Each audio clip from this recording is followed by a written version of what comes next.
Good morning, race fans, and welcome to Sunday Finals here at the opening round of the 2023 Formula 1 Powerboat Championship Series here at the Port Neches Riverfest. On the water here to kick things off on Sunday's racing is the final qualifying heat in the Formula Lights class. But first, let's talk about the folks that bring us here to Port Neches every year and all across the country here on the Formula 1 Powerboat Championship Series. First, the official fuel sponsor of the Formula 1 Powerboat Championship Series, VP Racing Fuels. They've been the fuel choice of champions for decades. Now you can benefit from VP's expanded line of performance additives for your boat, daily driver, or weekend warrior. Find the full product line online at vpracingfuels.com. Racing Communications. They're radios for racing. Moto Marketing Group. Moto Marketing Group provides award-winning advertising and strategic marketing solutions to any size company or team. With one-on-one service and consulting, Moto Marketing Group excels in racing and sports marketing, advertising, and design. And we have the track record to prove it. From boats to cars and motorcycles, if it has an engine, we can make it scream. Seabold Sports. World champion powerboat racing since 1939. Kicker Marine Audio. Living loud since 1973. Find the full lineup at kicker.com. Seaway Marine. Seaway Marine, the presenting sponsor for Formula Lights in 2023. They are your one-stop dealership for current and vintage outboard and stern drive parts. They specialize in hard-to-find and no longer available new old stock for Johnson, Evinrude, Yamaha, Gale, Mercury, Force, and Chrysler outboards, as well as OMC, Mercruiser, and Volvo stern drives, and engine parts for Chris Craft. Seaway Marine operates at a 62,000 square foot warehouse that's packed with current OEM parts, aftermarket parts, and vintage hard-to-find parts. They ship over 100,000 packages a year all over the United States. They provide same-day shipping on in-stock orders. Their staff is arguably the most knowledgeable in the industry with decades of experience. Seaway prides itself in excellent customer service. Make Seaway Marine your first call or text for all your marine part needs. Online at seawaymarine.com. Mercury Racing, committed to the pursuit of wide open, accept now no boundaries, and accept no compromise. All right, ladies and gentlemen, let's take a look at the 2023 Seaway Marine Formula Lights lineup here for heat number 3 at the Port Neches Riverfest. Again, we're going to do here like we do every race all season long in 2023, both the second and the third qualifying heats. We flip that script. So the driver that's accumulated the most points starts at the back of the field. Outside of any rookies that might be in the class, we do have a couple.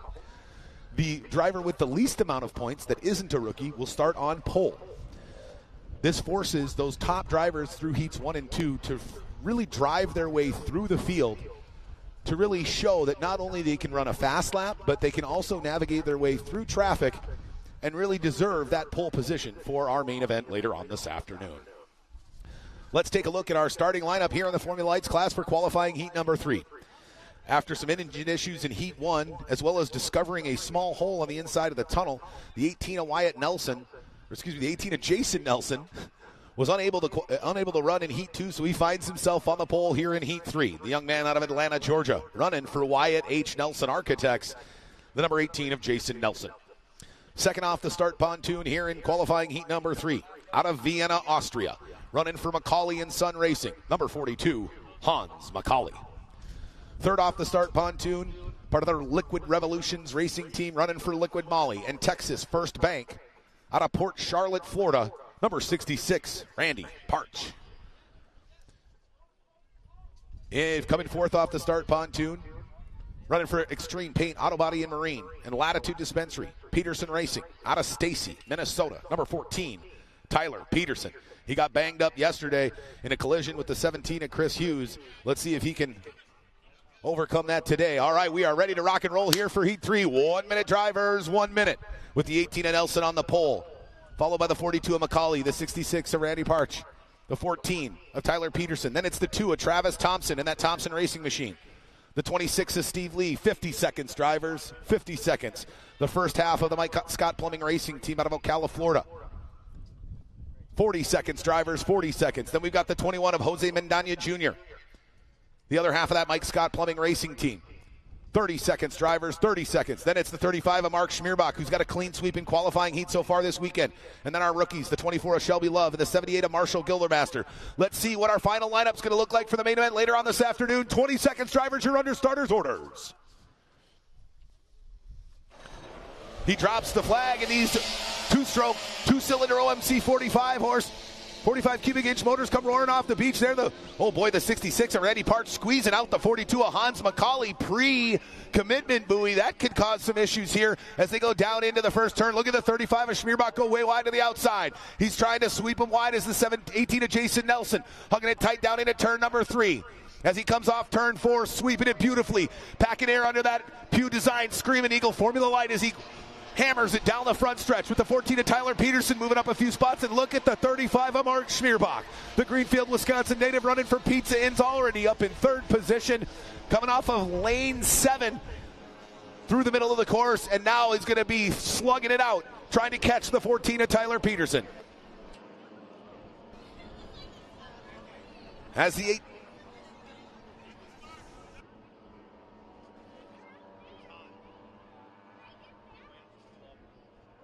We got a battle for 4th and 5th between the 66 of Randy Parch and the 2 of Travis Thompson. Here comes the 26 of Steve Lee as they start to jam up, trying to fight for podium spots here in this final qualifying event. Oh, look at the 21 of Jose Mendana Jr. goes way wide to the outside, trying to get past his teammate.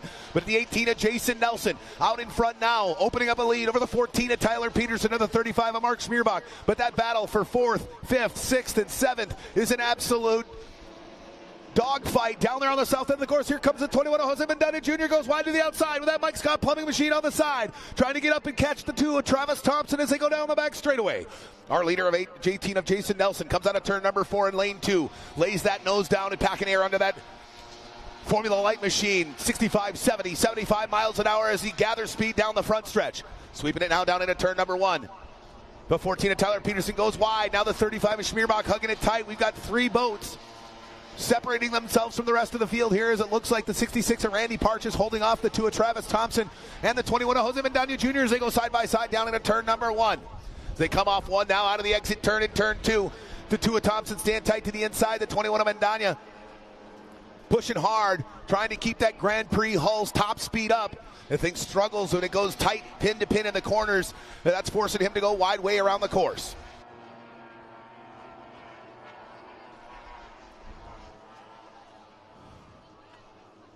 Okay, there's the 21 of Mendana again now with a battle going on between him and the 2 of Travis Thompson. Thompson going short way around the course is able to hold him off.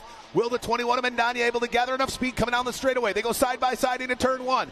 Mendana wide to the outside. Thompson staying tight to the inside. He just cannot find a way to get around the young driver out of Houston, Texas, running for Thompson Racing.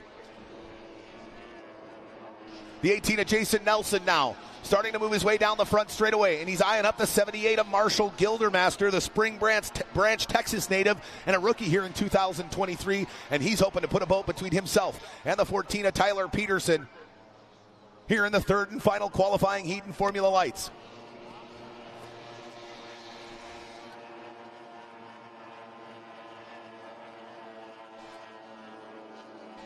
But boy, that battle continues for 4th, 5th, 6th, and 7th as the 66 of Randy Parch is starting to see his rearview mirror fill up with the 2 of Travis Thompson and the 21 of Jose Mendana. Can the Texas First Bank sponsored machine of Randy Parch hold off these 2 hard-charging veterans that are creeping up on him as they go down into the north end of the course and into turn 3? Thompson staying tight to the inside. Oh, he gets caught up in the wash there behind the 66 of Parch. That's not good. Now Mendana tries to squeeze him out. Oh, they go deck to deck on a turn number 4. We got a doozy going on for 3rd. Now here comes the 21 of Mendana. He absolutely wheels it coming out of turn number 4. Up side by side with the 66 of Randy Parch. Can he get himself into 4th position here in this 3rd and final qualifying heat? He needs these points if he's going to have a chance to slug it out with the 35 of Schmierbach in the main event later on today. I don't know if anybody's going to be able to pull the 35 of Schmierbach from that top spot in qualifying, but they're fighting hard to try to do whatever they can. The 14 of Tyler Peterson gets by the 24 of Shelby Love, the Santa Rosa Valley, California native, running in her rookie season here, staying wide to the outside, allows the 14 of Tyler Peterson to go by, and he's laying it down, trying to catch the 18 of Nelson.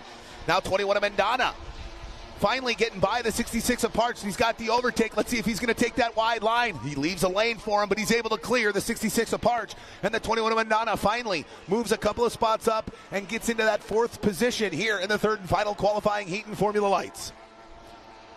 Our leader continues to stretch his lead, and the 14 of Tyler Peterson starting to move away from the 35 of Mark Schmierbach. I have a feeling that the radio man and crew chief for the Pizza Inn Racing team is telling Mark, hey, you got 2 firsts, you're sitting in 3rd, don't make any stupid decisions, don't put yourself in harm's way, just put this thing in cruise control. You don't need to get 2nd, but you can't afford to put any damage on that boat here in this 3rd and final qualifying heat. Our leader of 18 of Jason now looking to eye up the 42 of Hans McCauley. Put that Austin Formula Light a lap down here in the waning stages of this 3rd and final qualifying heat in Formula Lights. The 21 of Mandana is now easily cleared by the 66 of Parch and the 2 of Travis Thompson. The issue is I don't know if he's going to have enough time to catch the 14 of Tyler Peterson or the 35 of Mark Schmierbach, as they've got about a straightaway left. And we're coming up on our final lap here in this 3rd and final qualifying heat in Formula Lights. As our leader, the 18 of Jason Nelson, makes his way by the 42 of Hans McCauley. Here we go. Green flag goes down. White flag goes out for our leader. That's Screaming Eagle Machine with Wyatt H. Nelson Architects on the side of the 18 of Jason Nelson. He knows he needs these valuable points. He didn't finish Heat 1. He was unable to hit a DNF in Heat 2. He needs these points to scoot himself up to the mid-pack to even have a hope of fighting for the title here later on this afternoon.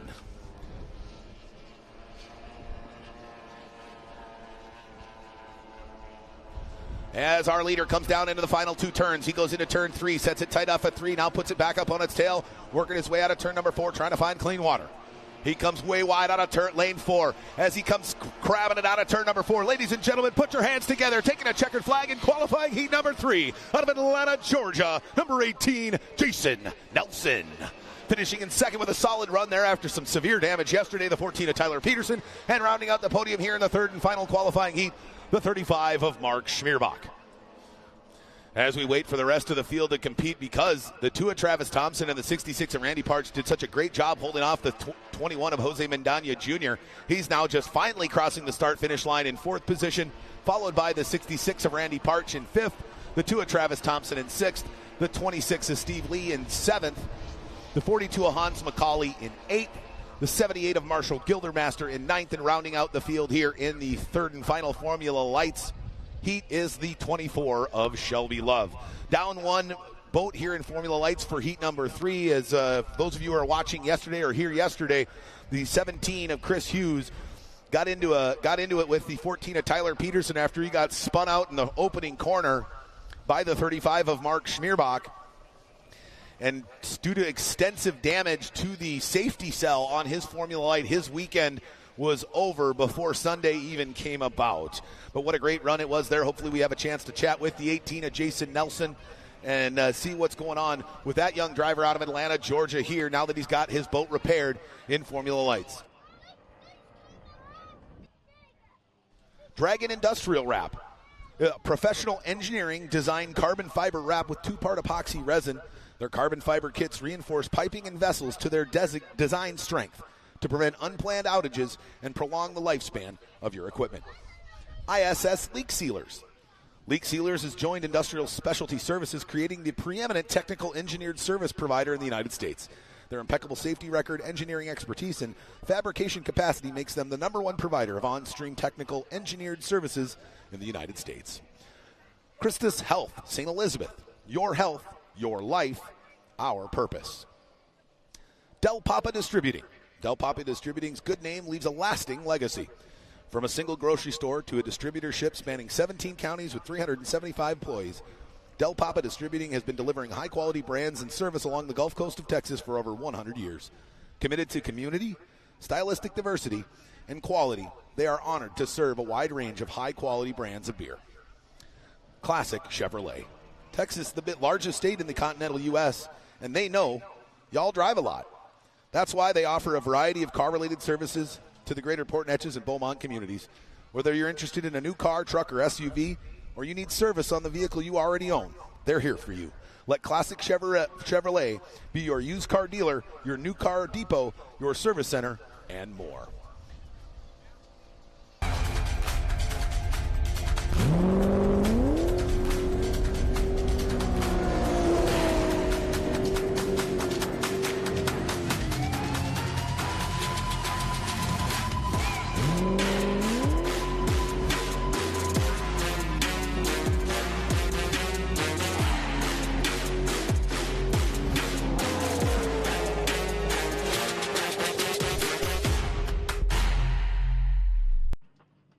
All right, ladies and gentlemen, let's go racing. Kicking off our afternoon session here in the Sunday finals at the Port Neches River Fest. We call them bumper boats at 65 miles an hour. The Texas Tri-Hulls in their third qualifying heat here on the shores of the Neches River.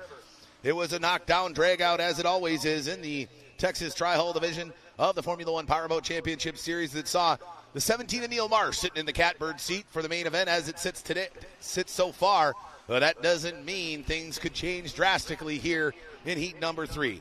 This will be the third of 4 qualifying heats in the Texas Tri-Hull division of the Formula One Powerboat Championship Series.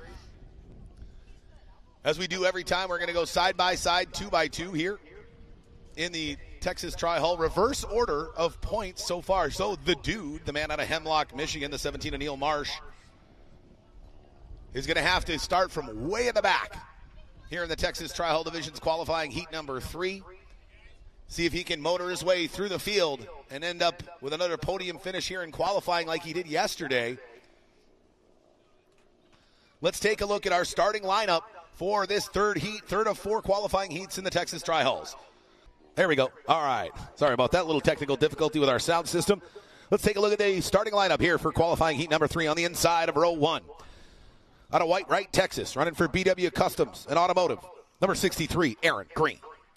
On the outside of row 1, he was fast yesterday after but he got tangled with the one of Corey Walker and the 37 of Mason Rinker on the outside of row 1, the 52 McLean Trailers sponsored Tanner Rinker. On the inside of row 2, running for Selco Auto Restoration out of Richmond, Texas, number 54 of Darren Ware. On the outside of row 2, running for Diamond Z Reynolds, number 42 of Wyatt Zeller. On the inside of row 3, if he could get that Texas Tri-Hull backfired, he's sitting in the cockpit on the shore right now. I don't know if he's going to be able to make it back. They call him Mullet, the Mullet King. Out of Katy, Texas, running for Sport Marine, number 69, Cole Wearing. On the outside of row 3, running for Walker Engineers. Out of Richmond, Texas, the number 1 of Corey Walker. On the inside of row 4, running for Hertz Audio and JH Performance out of Richmond, Texas, the number 13 of Grant Schubert. On the outside of row 4, running for Roswell Marine Audio in that canary yellow Tri-Hull out of Houston, Texas, number 37, Mason Rinker. On the inside of row 5, another contingency of the Rinker Racing Team, running for Rinker Boat World out of Spring, Texas, the number 10 of Scary Jerry Rinker. On the outside of row 5, Just Send It Racing out of Richmond, Texas, the number 88 of Josh Wells. On the inside of row 6, out of Hemlock, Michigan, the dude, number 17, your points leader here through 2 qualifying heats, number 17, of Neil Marsh. And then on the outside of row 6, running for JH Performance Boats out of Austin, Texas, the number 33 of Chris Kiefer. And our rookie that was unable to make it yesterday, but joining us here on the inside of row 7, out of Richmond, Texas, running for JH Performance Boats, number 26, Briston Sherman. And it looks like the 69 of Cole Waring, they call him Mullet, is rocking and rolling. He's got that boat back in the water. He's got it fired up, and he's going to haul it down to the far end of the course. We go 2 by 2 rolling start here in the Texas Tri-Hull. You're going to see our Pace jet ski led by our safety crew member, Jared Whitehead, is going to lead him down the backstretch. He's going to come around the north end of the course. You're going to then see him peel off the course, and as they cross the start-finish line, you're going to see that green flag drop. When that green flag drops, we're going to be under racing conditions. You're going to see these 110 cubic inch OMC outboards, plus a couple Mercury 4-strokes, come roaring to life at top speed. and come screaming down the front straightaway. And we're going to go 7 laps around this 2-pin course here on the Neches River. They're going to churn this thing up. Make that water nasty and rough. And these boats are going to slam all over the place here as they try to jockey for position for the main event later on this afternoon. This is the third of four qualifying heats in Texas Tri-Hall. Who's going to come out on top? Who's going to gain those valuable points to set themselves up for success in the main event later on this afternoon? We're going to have to wait and see here because it's going to be, those fast boats are going to have to come from the back. The likes of the 17 of Neil Marsh and the 10 of Jerry Rinker and the 88 of Josh Wells, as well as the 13 of Grant Schubert, who was the winner in heat number 2. They're going to have to navigate some rough water, and clean water is the name of the game here in Texas Tri-Hall. They go all the way down to the far north end of the course where our Formula One's turn 4 is. Lead them straight down out of turn number 4. Once all those boats make it through the turn, you're going to see Jared Whitehead, our pace boat here in Texas Tri-Hall, come peeling off the course to the right. And you're going to see these guys stomp that accelerator to the floor. And we're going to be ready to rock and roll. All right, there goes Jared. He peels off. Here's the green flag. And we're underway here in the third qualifying heat in Texas Tri-Hall. What a great jump there by the 52 of Tanner Rinker, finally figuring out some of those gremlins that plagued him mightily in the opening round last weekend in Freeport, Texas. He's clear now of the 63 of Aaron Green going down to the south end of the course. Oh, no, the 10 of Jerry Rinker way off the pace. He's not even in the view there. But look at him wad up down there in the corner. The 13 of Grant Schubert and the 69 of Cole Waring bumping and grinding, going side by side. But out in front right now, as you can see that boat in the distance, the 52 of Tanner Rinker, followed by the 42 of Wyatt Ziller. Oh, no, Tanner Rinker is losing his speed.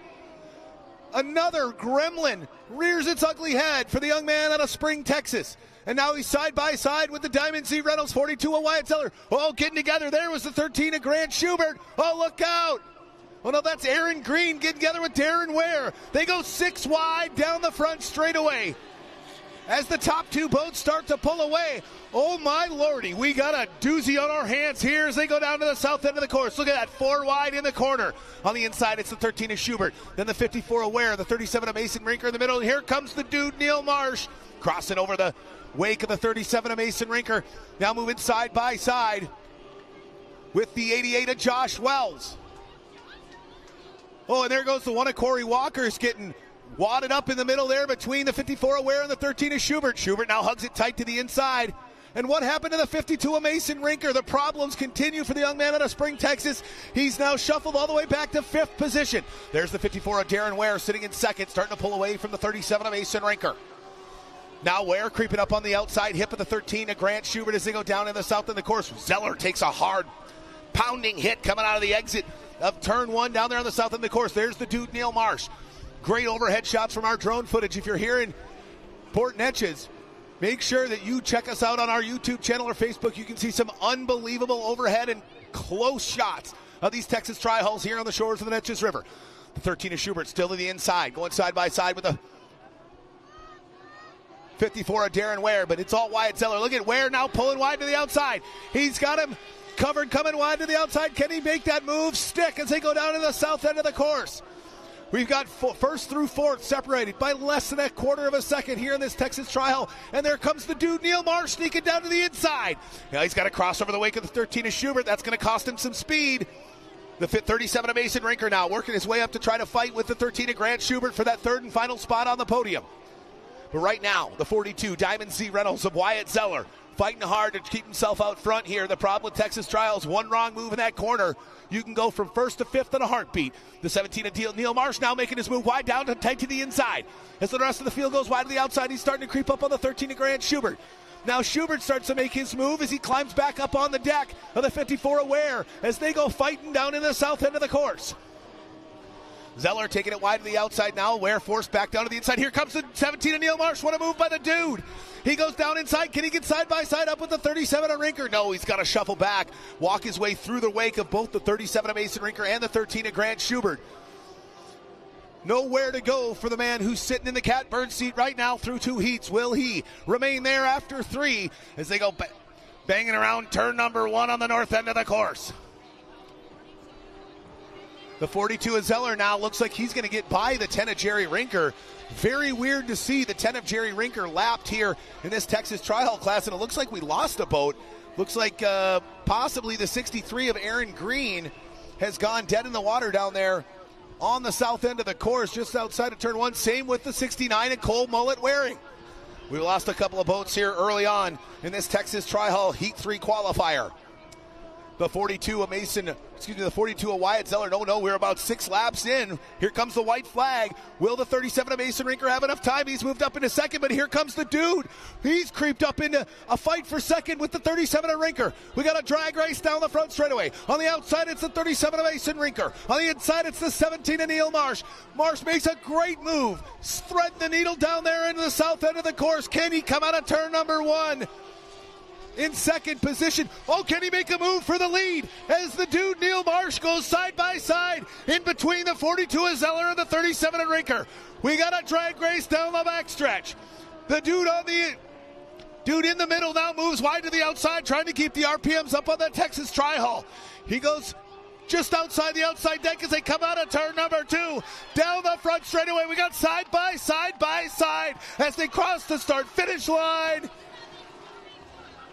The 17 of Neil Marsh takes the checkered flag as your winner of heat number 3, coming all the way from the inside of row 6. What an amazing drive for the man out of Hemlock, Michigan. He's your 2022 champion. He came down to Freeport last weekend to start his defense of his title here in 2023, and he has not disappointed. What a great run there, finally, by the 37 of Mason Rinker, and what a frustrating final lap for the 42 of Wyatt Zeller. He almost ran that thing wire to wire after a great jump off the start. And the 52 of the 52 of Tanner Rinker continuing to have some electrical issues, down on power. He used that to his advantage, but the sheer guts, determination, and will of the 17 of Neil Marsh allowed him to get in that battle all the way up to the last turn, out of the last turn, and down as a photo finish across the start-finish line there between him, the 42 of Zeller, and the 37 of Mason Rinker. Well, that's the kind of excitement you should expect all afternoon here at the Port Neches Riverfest. Don't forget, if you're looking for some of your Port Neches Riverfest Formula 1 Powerboat Championship swag, we've got some of that right back up by the entrance to the Midway, just north of the judges' stand here, where everybody comes in and they're shuttling everybody in on the golf courts. We have extremely limited quantities left of the Port Neches Riverfest t-shirts. I think we've only got about 20 or 30 left. So get there now and get them while they're still here, because if you wait till 3, 4 o'clock, they are going to be all gone, I can assure you. We've got hats, we've got patches, we've got visors, we've got kids' shirts, we've got tank tops for women, we've got tank tops for guys, and we've got a whole different array of designs of all the great Formula 1 Powerboat Championship gear, as well as Formula 1 Powerboat Championship Port Neches Riverfest 2023 limited edition t-shirts. What a great run it was there for the 17 of Neil Marsh. We get a chance to talk to this guy again. I know he's going to be excited. The adrenaline's going to be pumping, and he is going to be geared up for heat number 4 as he looks to try to put himself on pole position for the main event later on this afternoon in Texas Tri-Hull. While we're waiting for the 17 of Neil Marsh, we got to thank the great folks here locally that put on the Riverfest here every year. Concerts from Wednesday to Saturday, a jam-packed day of activities from Wednesday evening all the way through Sunday.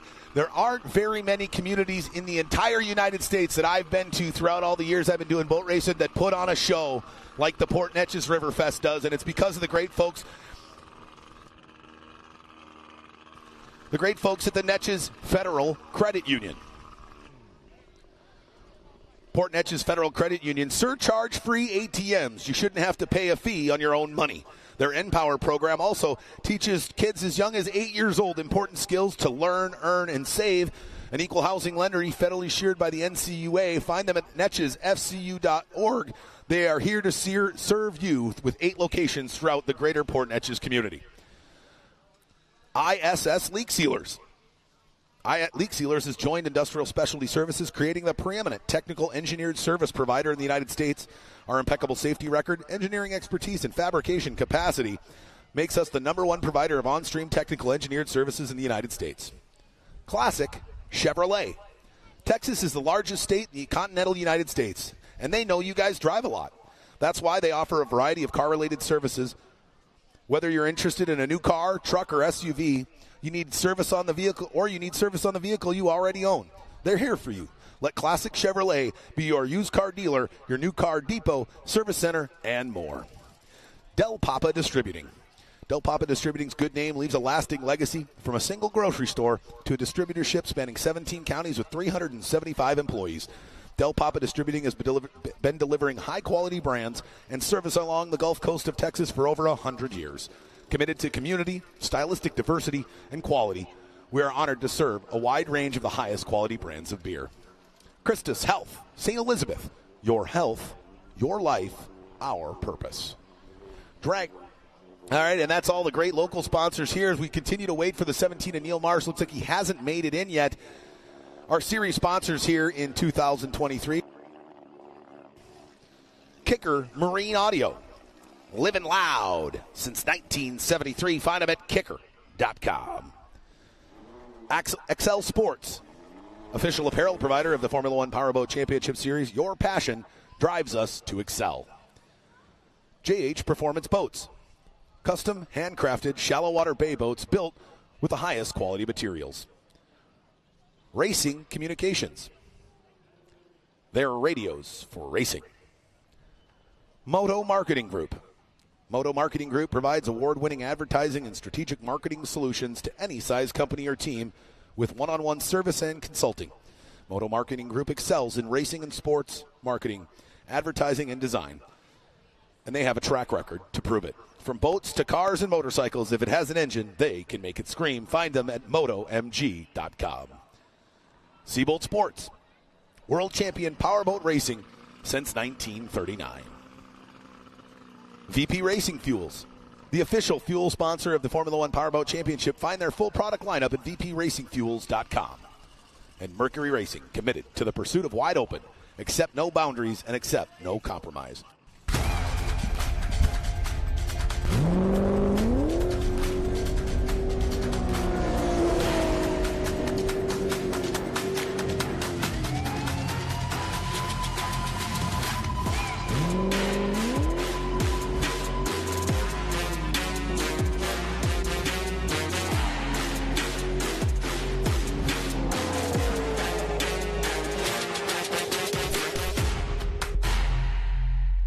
VP Racing Fuels has been the official fuel of racing for over 45 years. But VP isn't just race fuels.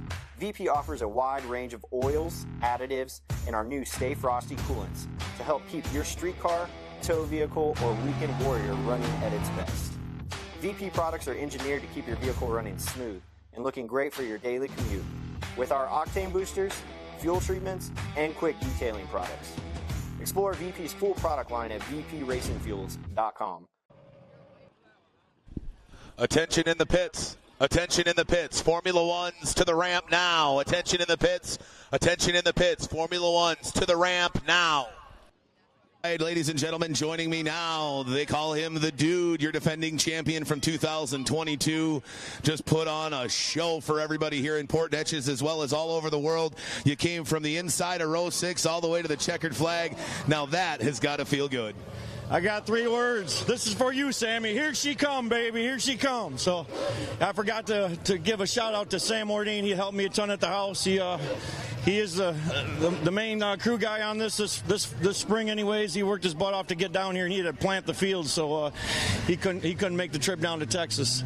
Now let's talk about it, boy. For the majority of that, you were just trying to pick off people, and you finally got up into that 4-boat mash that was fighting for the top spot.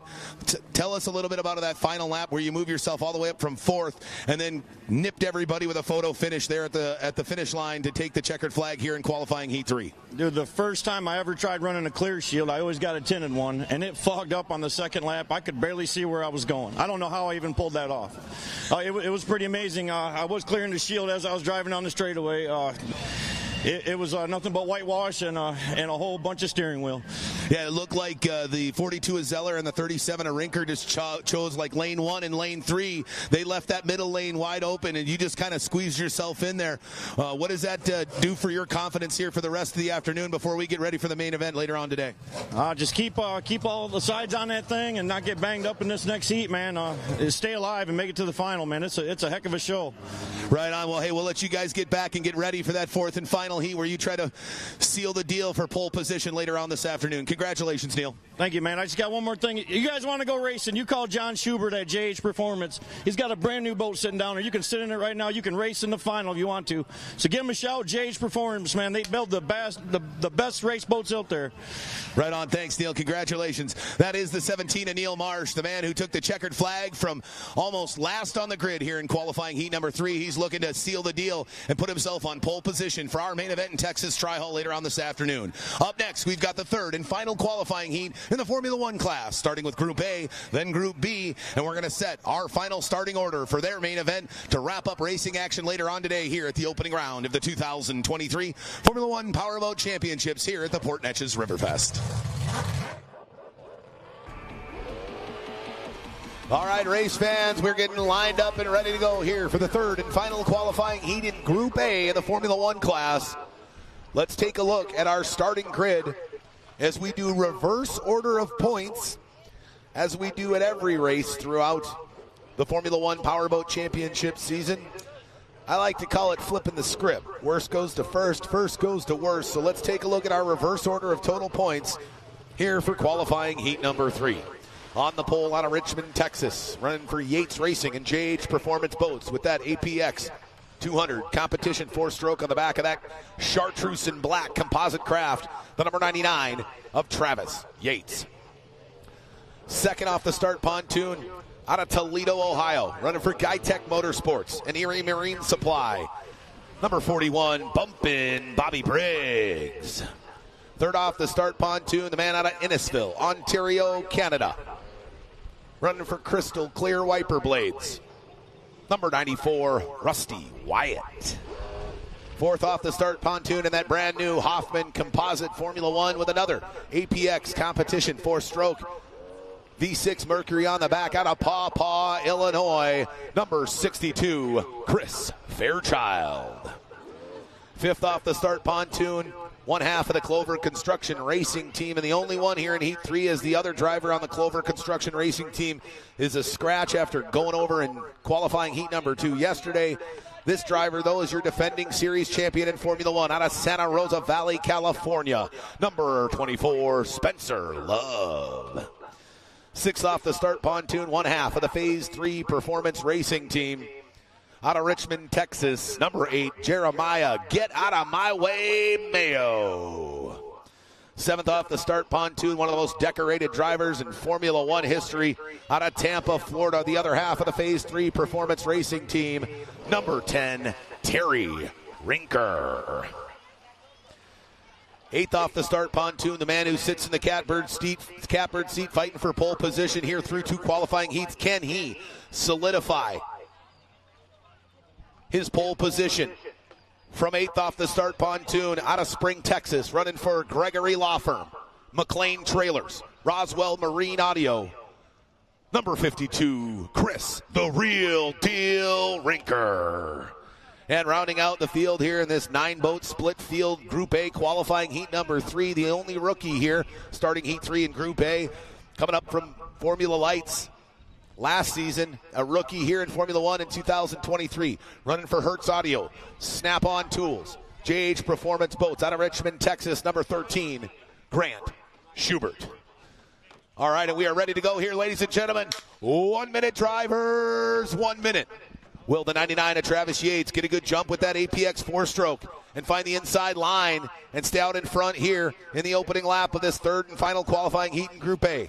50 seconds, drivers, 50 seconds. Or will Bumpin' Bobby Briggs bump the competition out of the way and find himself out in front? Or could the 94 of Rusty Wyatt grab a checkered flag here in the third qualifying heat? 40 seconds, drivers, 40 seconds. Or will the 62 of Chris Fairchild and the 24 of Spencer Love find their way out to the front here early on? 30 seconds, drivers, 30 seconds. Or could it be the number 8 and the number 10, the Phase 3 team of Jeremiah Mayo and Terry Rinker? Or could it be our leader so far through qualifying the 52 of Chris Rinker? Let's find out who's going to win Heat 3 here in Group A. 20 seconds, drivers. You're under starters' orders. As they drop the flag and come roaring off the beach. Nice jump there by the 94 of Rusty Wyatt as well as the 24 of Spencer Love as they go down through the middle of the course, heading towards the north end. Who's going to come out on top? The 24 of Spencer Love absolutely slams the door on the majority of the field here. What a great jump by the man out of Santa Rosa Valley, California. Starting fifth off the start pontoon, moves 4 spots up and finds himself out in front now. Side-by-side battle between the 94 of Rusty Wyatt and the 8 of Jeremiah Mayo sitting in second and third. The 54 of Chris Rinker all the way up into fourth place with the 10 of Terry Rinker sitting in fourth. Excuse me, that's the 52 of Chris Rinker in in fifth position, but there's the 10 of Terry Rinker behind that battle for second between the 94 of Rusty Wyatt on the inside and the 8 of Jeremiah Mayo on the outside. That blaze orange and white, Moore designed, French-built composite hull with crystal clear wiper blades on the side. Oh, look at there. And Mayo tries to make a move down to the inside, gets caught up in the wash. And that's going to leave the window open for 10 of Terry Rinker as he goes wide to the outside. RPM's up, packing air onto that Hoffman hull. Look at those twin Hoffmans. One with the teal nose, one with the white. Who's going to be able to get the other one as they go down to the south end of the course, into turn one? The 8 of Mayo's going to cross wide over the wake on the outside of the 94 of Wyatt, who's holding tight there in second, but nobody can catch the 24 of Spencer Love right now as he's got about a 7-boat length lead here in lap 2 of this 8-minute plus 1 lap. Third and final qualifying heat in Formula 1 Group A. The 24 of Spencer Love's absolutely screaming down the front stretch. Nobody seems to have an answer here early on for the young man out of Santa Rosa Valley, California, trying to repeat here in 2023. He sits atop of the mountain, and everybody's looking to knock him off. A great move there, paying through the wash. The 52 of Chris Rinker gets hosed down coming out of turn number 1 through turn 2. Now he sets his way back north up the back straightaway. There's the 24 of Spencer Love now coming out of turn number 3, sets it off at turn number 4. What a great run so far for the young man from California as he tries to defend his title here in 2023. Can he do it with Clover Construction on the side? There's a great move by the 10 of Terry Rinker going wide to the outside against the number 8 of Jeremiah Mayo, as they just cannot seem to pull away from one another, but nobody can catch the 24 of Spencer Love, who's now opened up almost a half a straightaway lead over the 94 of Rusty Wyatt as they start out of the south end of the course, now heading back north. There's the 8 of Jeremiah Mayo, pushing hard, starting to open up a little bit more of a lead over the 10 of Terry Rinker, who's liking that wide line to the outside. Oh no, the 13 of Grant Schubert's going to have some problems there as the cowling is off, and he's having to pull off the race course. There's the 94 of Wyatt now crabbing it out of turn number 4. Through the wake goes the number 8 of Mayo. Outside hip, there's the 10 of Rinker. Now here comes the other Rinker, the 52 of Chris Rinker, tight to the inside. He puts it on his tail, and that canary yellow Moore design hull is absolutely screaming here. Can he catch the 10 of Terry Rinker and gain those points to hopefully secure the top spot on the podium? The top spot on the start pontoon for our main event later today. The 10 of Rinker leaves him a lane on the inside. The 52 of Chris Rinker keeps pushing. There's the 94 of Wyatt now fighting with the 8 of Mayo. He's got a rearview mirror of that teal and white Phase 3 machine. He knows he cannot make a mistake if he wants to hang on to that second spot here in qualifying heat number 3. Oh, Mayo goes, that's a 10 of Rinker going through the wash of the 8 of Mayo, and that's what the 52 of Chris Rinker's looking for. He needs one of those Phase 3 boats to get caught up in the wash so he can close that gap and try to get up on the podium, gain those extra points, and try to put a stranglehold on the pole position. Later on today, there's the 13 of Grant Schubert. Looks like he's pulling in to the trailer, and his weekend continues to be frustrating for the young man out of Richmond, Texas. But our leader continues to push. Out of the north end, there he comes down the front straight, crossing the start-finish line, completing one more lap. There's the 94 of Wyatt, the 8 of Mayo, the 10 of Rinker, and the 52 of Chris the Real Deal Rinker, as they are just mashed up.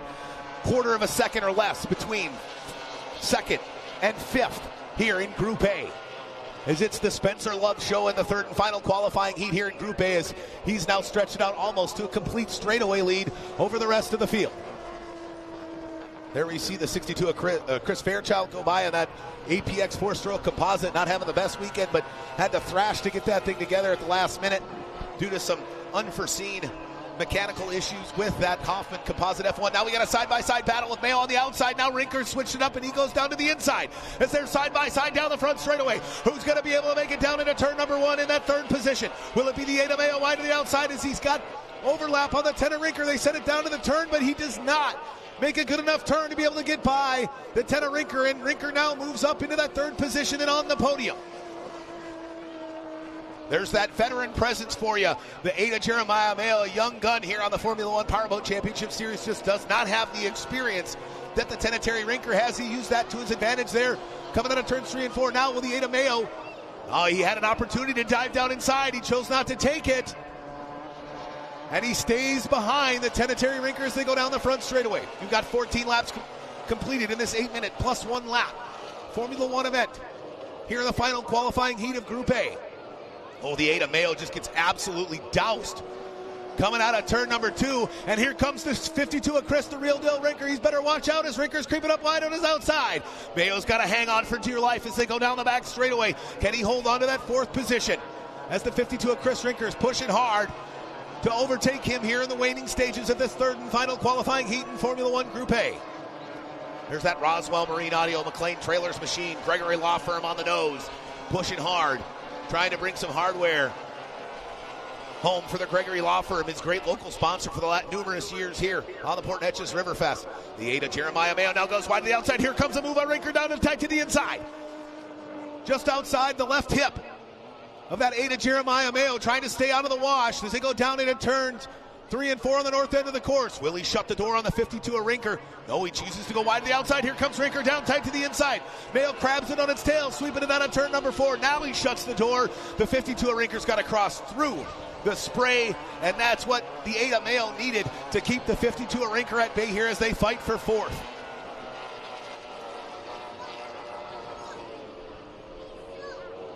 Continuing to push there, the 10 of Terry Rinker fighting hard to try to close the gap between him and the 94 of Rusty Wyatt. Nobody still has an answer for the 24 of Spencer Love, the young man from California looking to defend his title. Had an up and down yesterday, some solid finishes on a restart. He got caught on a restart, did not get a very good jump, and he got shuffled back from 1st to 4th. Let's see if he can make up for it here in this 3rd and final qualifying heat. Ooh, there's the 94 of Wyatt getting by the 41 Guy-Tech Motorsports of bumping Bobby Briggs. Briggs staying out of the way, going a lap down as the 94 of Wyatt comes flying by him as he's now actually starting to close the gap a little bit over him and the 24 of Spencer Love. That very well could be. We're under a minute remaining plus 1 lap here in this 3rd and final qualifying heat in Group A, and his crew chief's like, hey man, just keep it easy, baby. This wind's picking up. We don't need you on your head. We got to save that motor for the final because you are way out in front right now, about a 1/3 of a straightaway lead over the rest of the field. There goes the 24 of Love down into turn 1. Off turn 2 now, and he leans into the throttle, trims that 2.5 liter Mercury V6 outboard. Out from that boat, lifting the nose out of the water and packing air onto that machine. He goes 105, 110, 115 miles an hour before he drops that motor back to the inside and goes way wide, sweeping it out of turn number 3, coming off at turn number 4. He sees that green flag go down, a white flag come out. Go fast, turn left, just 4 more times for the man from California, looking to secure valuable points and move himself up a few positions on the start podium for our main event later on this afternoon. There's the 41 of bumping Bobby Briggs now fighting with the 52 of Chris Rinker as Rinker's looking to get by him down the front straightaway as he has lost a little bit of ground over that 4th place boat, the number 8 of Jeremiah Mayo. As our leaders come out of turns 3 and 4. There's our leader right now, the 24 of Spencer Love. Goes wide out of turn number 4, puts it on its tail. Ladies and gentlemen, let me hear you put your hands together. Winning the final qualifying heat in Group A, running for Clover Construction, number 24, Spencer Love. In 2nd position with a great effort here and valuable points gathered, the 94 of Rusty Wyatt, and rounding out the top 3, the 10 of Terry Rinker. Followed by the 8 of Jeremiah Mayo, the 52 of Chris Rinker, the 62 of Chris Fairchild, the 41 of bumping Bobby Briggs, the 99 of Travis Yates, and unfortunately for the 13 of Grant Schubert, he only made it about halfway through this race before he had to put it on the trailer. And the gremlins continue for the young man who's not used to being where he is, but what a race that was for the number 24 of Spencer Love. He ran that thing wire to wire after an unbelievable start, coming from 5th off the start pontoon. He got far enough out in front of all of them. He kind of cut across all the front of them, shut the door on them all, took off like a rocket out of turn numbers 3 and 4 down the front stretch, and the rest was history as he ran that thing all the way to the checkered flag. Let's take a look at our race results again there, right, with an elapsed time of 8 minutes and 39 seconds, 14 laps completed. The 24 of Spencer Love, huge points for our main event later on this afternoon here in Group A. Again, we take Group A, Group B, total points combined, we mush them together, and that'll make our starting grid for our 20-boat final here on the shores of the Neches River. 19-boat final. We lost the 74 of Jesse Sweet Baby Swain yesterday after a barrel roll down in turn 1, damaged the transom on the back of his Formula One machine, caused him to keep that boat on the trailer, and he's just going to be a spectator today like the rest of the folks here in Port Neches. Great run there by the 94 of Rusty Wyatt as he really needed a big race here in qualifying heat number 3. I can imagine he was hoping to be able to get to that first turn after the commitment buoy on the start a little bit quicker to try to kind of cut off the 24 of Spencer Love. He wasn't able to do it, but he held on for a great second place finish here in this third and final qualifying heat.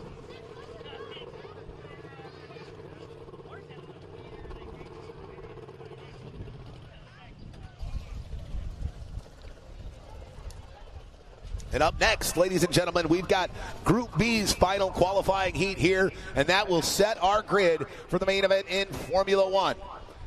So up next, we've got Group B. You got a few minutes. Swing back out to the Formula One Powerboat Championships apparel tent over there by the main entrance to the grounds right near the midway.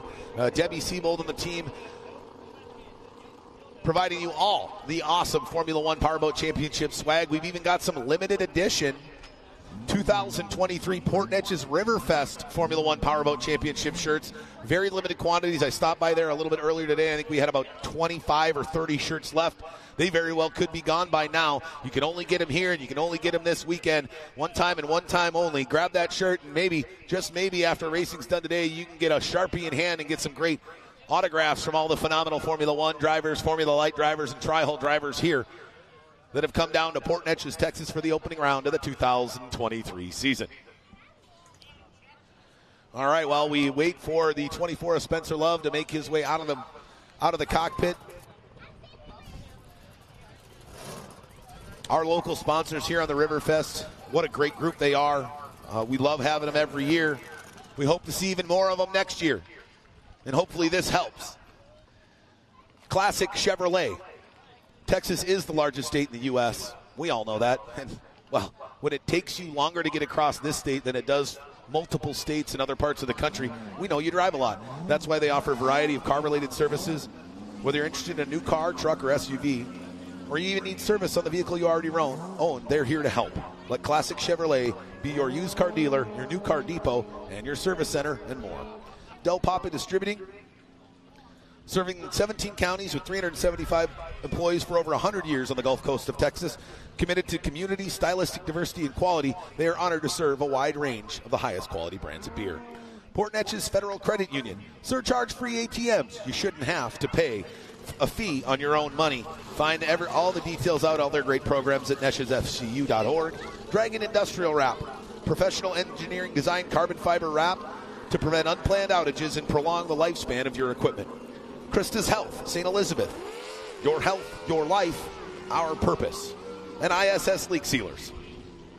The preeminent technical engineering service provider in the United States. Their impeccable safety, record engineering expertise, and fabrication capacity makes them the #1 provider of on-stream technical engineered services in the United States. Attention in the pits, attention in the pits. We've got a couple vehicles that need to be moved. Attention in the pits, attention in the pits. I need Adrian, or Dustin Mills, Adrian. We need you to move your car. Mercury team. And from Mercury Racing team, we need you to move your car immediately. You're blocking the ability for boats to get down to the boat ramp. Thank you.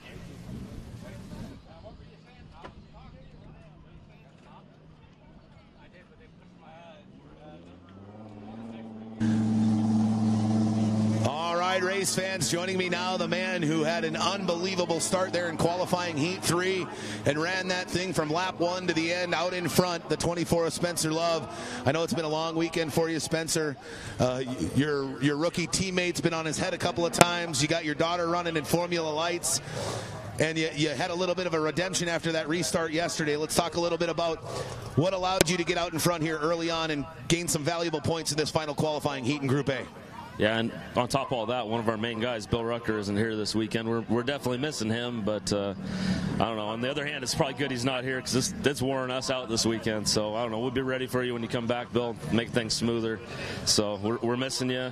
I got a call from Greg Foster this morning, too, and that gave me a little bit extra motivation. It was great hearing his voice and talking to him on the phone. So, we miss you. We can't wait for you to be back. Hopefully, we'll see you in Havasu this year. Yeah, let's talk about that start. It seems like that Clover construction machine comes off the beach like an absolute rocket. What are you guys going to do for the main event to try to see if you can get a repeat of that start here in Heat 3? I got to use an expletive, but I guess I can just, you guys can assume what it is, but don't you know what with it. So that's what we're going to do, is just don't you know what with it. So we put that thing on the trailer, put a cover over it till it's time to pull it back off and go racing for the final, huh? Yeah, no, we appreciate everything you guys do. We appreciate being here, and it's nice to at least get on the podium for one of the qualifiers. So, well, if you end up with a start like that in the final like you did here in Heat 3, I have a feeling you're going to be fighting for that top spot on the podium in the main event here as you look to defend your 2022 series title. We're looking to get up there.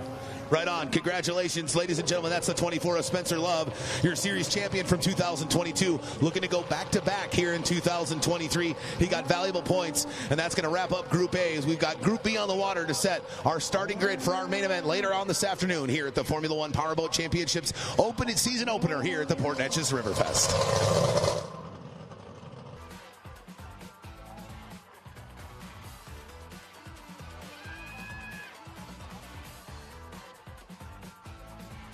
All right, race fans, let's take a look at our final qualifying heat here in Formula 1.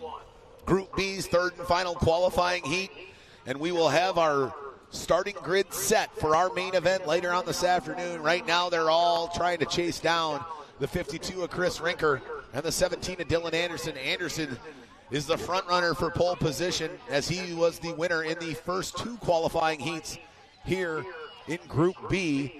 They're going to do like we do all season long, like we've done all weekend. We're going to flip that script here in Heat 3, first to worst, worst to first. Let's take a look at what our starting lineup looks like for Group B, Heat 3 qualifier, the final one here before our main event. All right, now let's take a look at that starting lineup on the pole for the third and final qualifying heat. Out of Thibodaux, Louisiana, running for JH Performance Boats and Craftsman. And Ameristar Roofing, the 09 of Whitney, Terry Fletcher. Second off the start pontoon after some starter issues yesterday caused him to not do as well as he was hoping to. The man from Florida, running for Buckshot Racing in the Buckshot Cleaver, number 77, Mike Quindazzi. Third off the start pontoon, the Ameristar Roofing. We call her Black Beauty. The APX 204-stroke on the backs out of Houma, Louisiana, the number 190 of Dustin Terry. Fourth off the start pontoon, out of Conroe, Texas. They call him Rude Jude, number 70, Jude Gaspard. Fifth off the start pontoon, had some up and down Saturday, looking to make some improvements here on Sunday, out of LaPierre, Michigan. Running for Hanger, 24. Races Extreme and Guytech Motorsports, number 71, Jimmy Kerr. Sixth off the start pontoon out of the Woodlands, Texas. Running for Fleming Manufacturing, the number 9, Johnny Fleming. Seventh off the start pontoon, 1/2 for the Chuck Skelton Racing Team.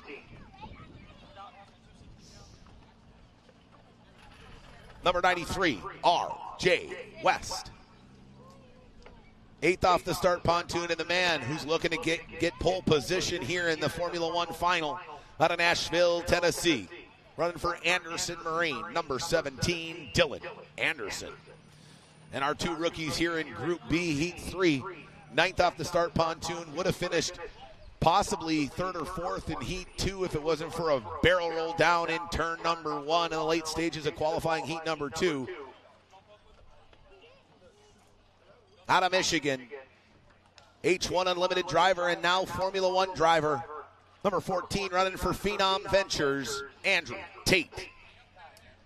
And rounding out the field, the final rookie in Group B.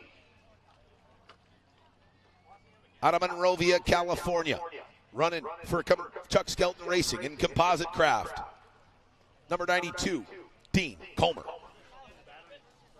All right, and that's our grid for the Formula One class here in Group B. Who is going to grab that coveted checkered flag here in Group B and do as much as they can to move themselves up to the top spot on the podium for our main event?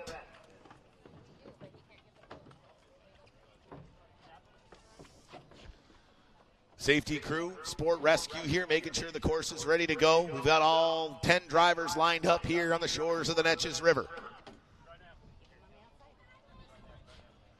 And it looks like the 14 of Andrew Tate having some issues potentially stemming from that barrel roll down in turn number 1 in late afternoon yesterday. They spent all night last night drying out that motor, draining the boat, changing all the electricals to make sure that that 14 Phenom Ventures machine could be a rocket ship on the water here for Sunday finals. All right, we're just looking to get the 14 of Andrew Tate's rear cowling on. And it looks like they might, it looks like the 14 of Andrew Tate might be running without the rear cowling here in the third and final qualifying heat, as they're having some issues getting that thing to fashion. Oh, it looks like we're going to give them a quick second to go to the trailer to try to get that repaired, as this brackish water here on the Neches River can wreak havoc on the electrical components of these Formula One boats. And they want to try to get that thing secured so that we can keep water from going inside the center pod on that 14 DAC Formula One hull with the 14 of Andrew Tate behind the wheel.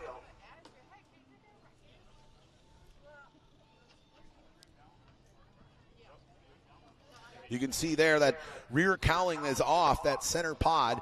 That houses the fuel tank, the batteries, and a lot of the integral components of a Formula One boat, but it's completely hollow, like the majority of every Formula One boat. You can see all that composite carbon fiber and Kevlar on the inside of that boat. That thing is very rigid, very tough, as one would expect, considering he went over yesterday and there was no damage sustained to that Formula One DAC for Andrew Tate, but they've got to try to get it on the trailer because they just couldn't get that rear cowling affixed properly. It looks like that actually might be the backup cowling, as the one yesterday might have gotten destroyed, which is why they're having issues trying to get that rear cowling on the 14 of Andrew Tate.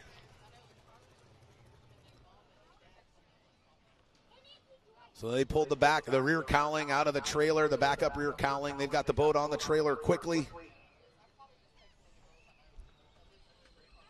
And they're going to try to get that thing fastened as quickly as they can so we can get underway here with Group B, final qualifying heat. Now, normally, if you go to the trailer at any point once we are about to start or have started our heats, you're going to have to go to the end of the dock. Well, Andrew was already at the end of the dock, so he's actually just going to swap positions with the 92 of Dean Comer. Instead of starting 9th, he's going to start 10th here in Heat 2, but that hasn't stopped him yet. He has had some amazing speed in that Phenom Ventures machine here this weekend. Pretty impressive for a rookie in his first ever Formula One race, but he's a part of that group we like to call #NotARookie. He is an extremely decorated H1 Unlimited driver who will be running on the H1 Unlimited series here with his crew chief and team owner on the Formula One series, Dylan Rooney, who's going to be running in that Home Street Bank H1 Unlimited. They kick off their season in early June with a test series in Tri-Cities, Washington. They open up the first round of the H1 Unlimited series in Guntersville, Alabama, with a third weekend in June. So Andrew Tate's going to have quite a bit of racing under his belt before he gets under the first racing competition in his H1 Unlimited series, as we're going to have a couple of races under our belts before they even get to testing on the H1 Unlimited series. But he's getting some valuable seat time inside of a different type of machine. These boats, no canard wing. It has a motor that turns the boat with a gear case, a little bit different of a setup. Speed slightly different as well, but when it comes to that main event, I think later on this afternoon, I think the 14 of Andrew Tate's in for a rude awakening as you get 19 boats ripping around this 3/4 mile course here on the shores of the Neches River. Quite a bit different than the 4 to 6 boats per race on the water you see in the H1 Unlimited Series.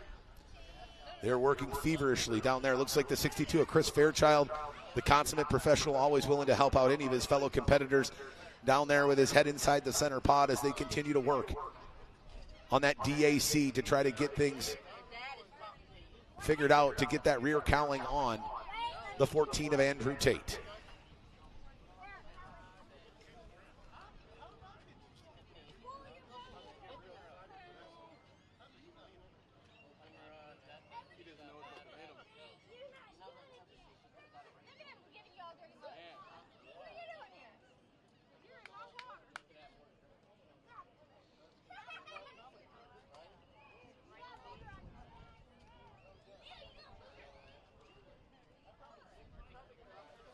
Looks like we've got some friends joining us here wanting to get the best seat in the house. If you can see on our live stream, there's a Pelican out there kind of floating just out in front of the Formula One fleet. There he is. He's like, hey, what are these?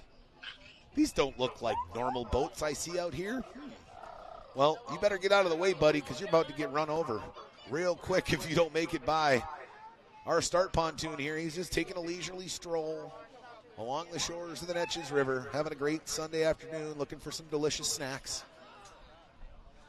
You know, our chief referee, Doug Ray, is yelling at that Pelican out there, and he's just like, dude, this is my river, not yours. You're just a guest. I'm going to do what I want to do. But it'll be very interesting to see as he turns around now and goes back. He just can't get enough of looking at all these beautiful Formula One boats here on the shores of the Neches River. He's right out in front of our boat that sits in third position off the start pontoon, the 190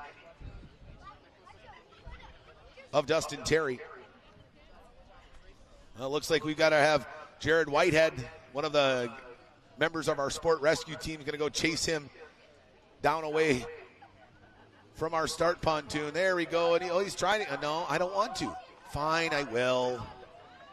He still has zero desire to leave where he's at right now. He wants to stay and watch. He's looking for the best seat in the house. He sure had it. But he also could have put himself in harm's way, that's for sure. He keeps trying to fly, but Jared can't get quite close enough to him to get him to take off the water. He likes to stay where he's at. It might be an injured Pelican out there, which is why he's unwilling to fly. Hopefully, he'll stay out of the way once these boats come roaring to life. I have a feeling the noise coming off the back of these Mercury motors is going to get his attention. And now we finally got him moved a little bit further down shore, away from the start pontoon here for Group B Heat 3 qualifier, the final qualifier for Group B, as the 14 of Andrew Tate was able to get that rear cowling affixed. Again, that's the backup cowling. He lost his main cowling, got it destroyed when he barrel rolled down in turn number 1 yesterday afternoon in the waning stages of Group B Heat 2.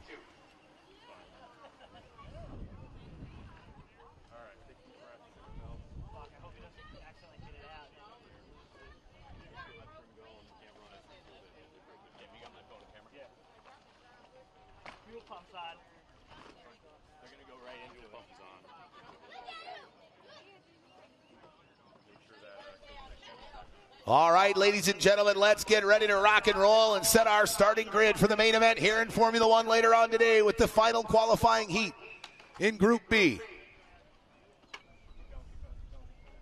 They got the 14 Andrew Tate turned around, who shuffled back to 10th place from 9th on the start pontoon after having to go to the trailer. Here we go, ladies and gentlemen. 1 minute drivers, 1 minute. As the lids close on these Formula One machines, who's going to come off the dock here like a rocket in heat number 3? 50 seconds, drivers, 50 seconds.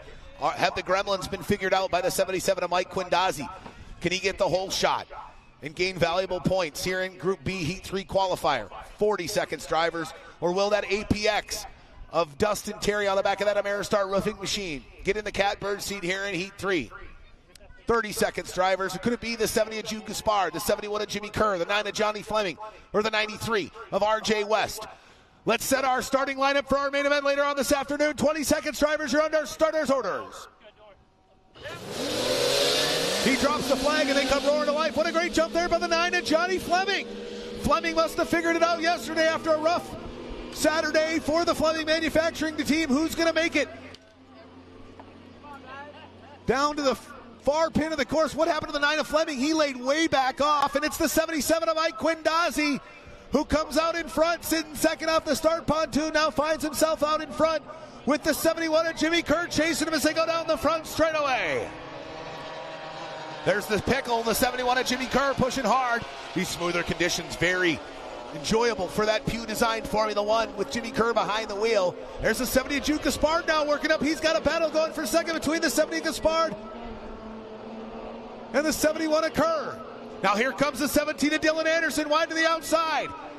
That thing is scary fast here in 2023 as he's trying to go back to back and do a clean sweep of qualifying here in Group B. But not if the 77 of Mike Quindazzi or the 71 of Jimmy Kerr has anything to say about it. Now the 17 of Dylan Anderson goes side by side with the 70 of Gaspard.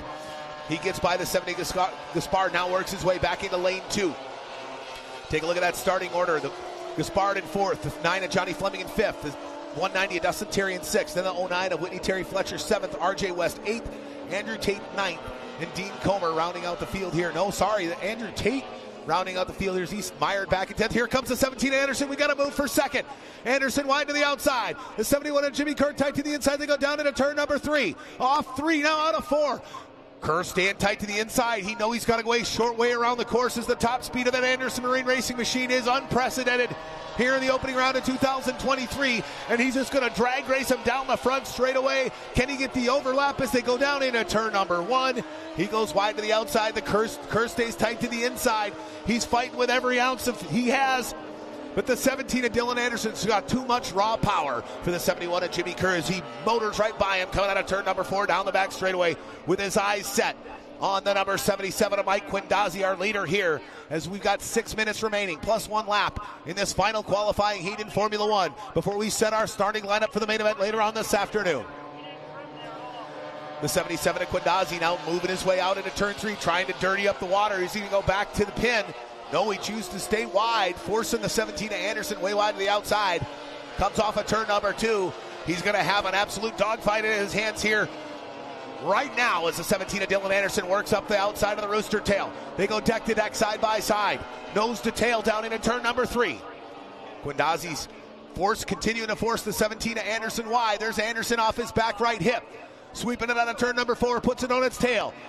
Trims that boat out and mashes that accelerator to the floor.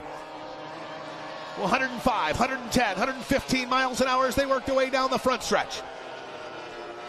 Nice job there by the 77 of Quindazzi. He's really doing a good job driving the 17 of Anderson all over the course, and that's his only recourse he's got. He knows he does not have the top end speed the 17 of Anderson has, but if he can drive that young man all over the course, he can hopefully keep him at bay here for another 4 minutes and 52 seconds plus 1 lap. As they continue to push, the 77 of Quindazzi comes out of turn number 4 in lane 3. Now here's the move. Anderson goes down to the inside. Can the 77 of Quindazzi shut the door? Now he starts to move over. He's going to have to go down to the pin.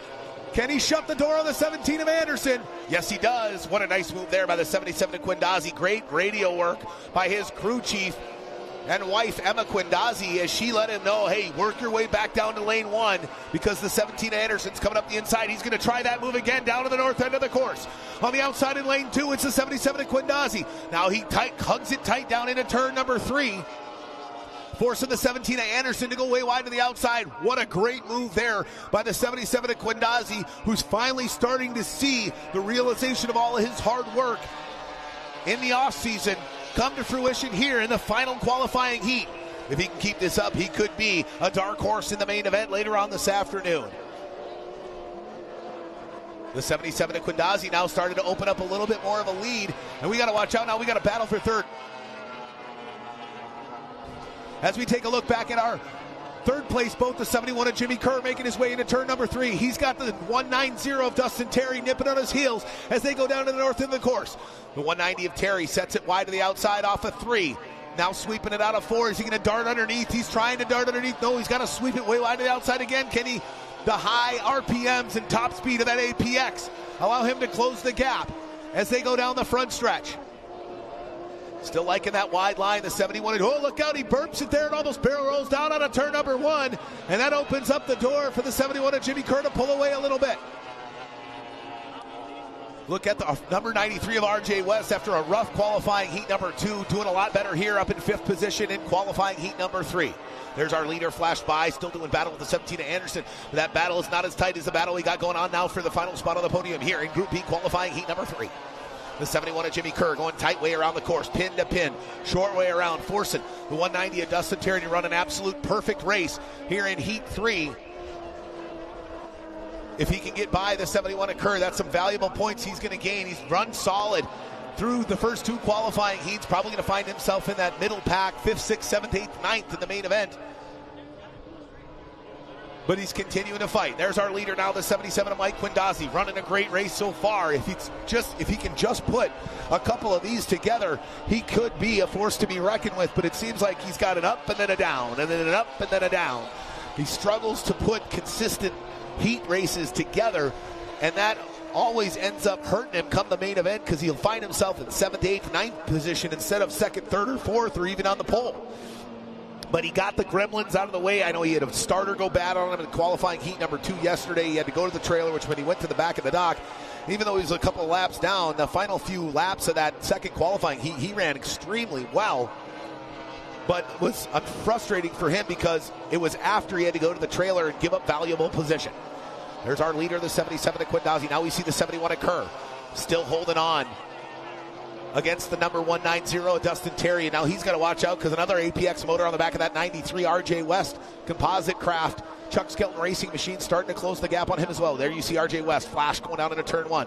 Out of turn 2, and now is the 190 of Dustin Terry.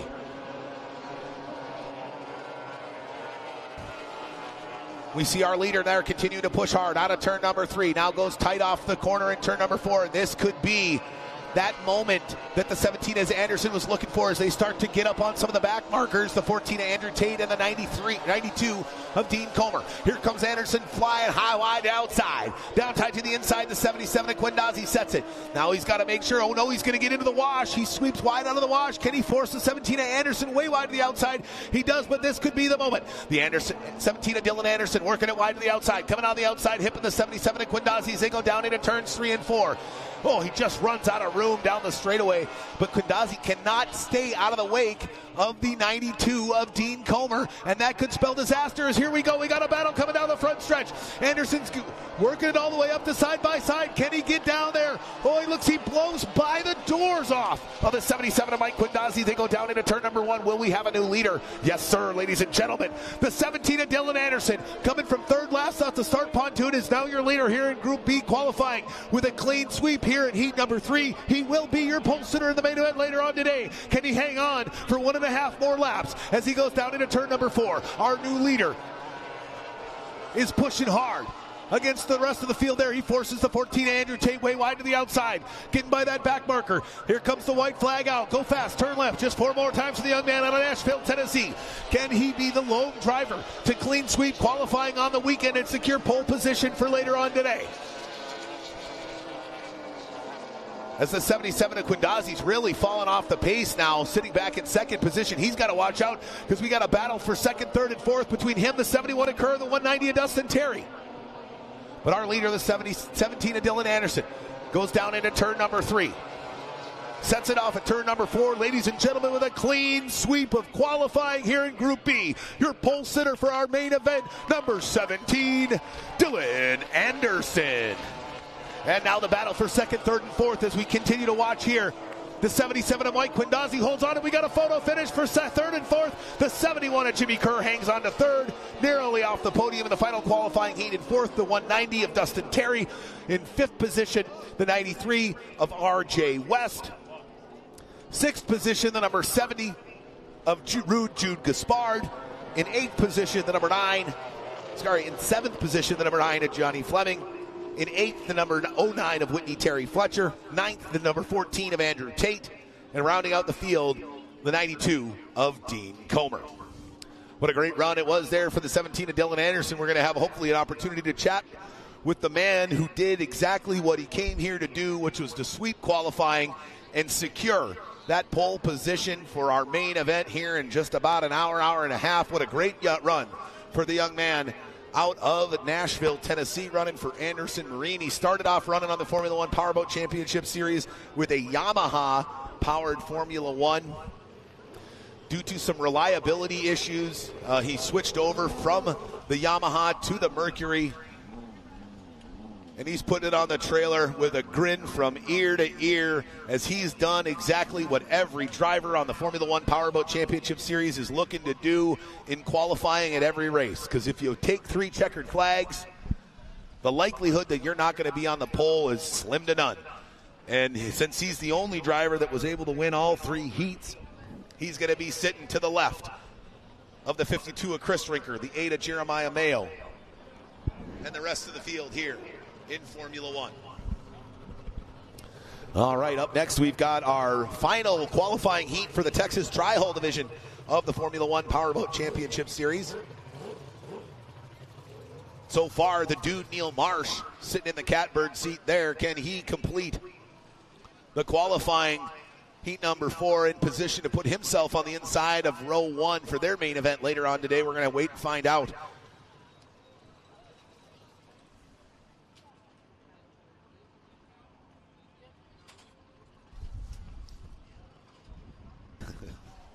All right.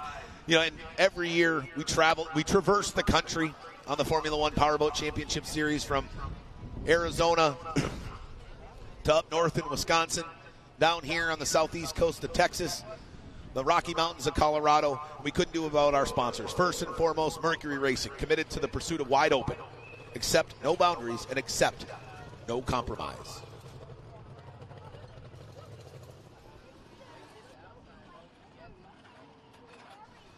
JH Performance Boats.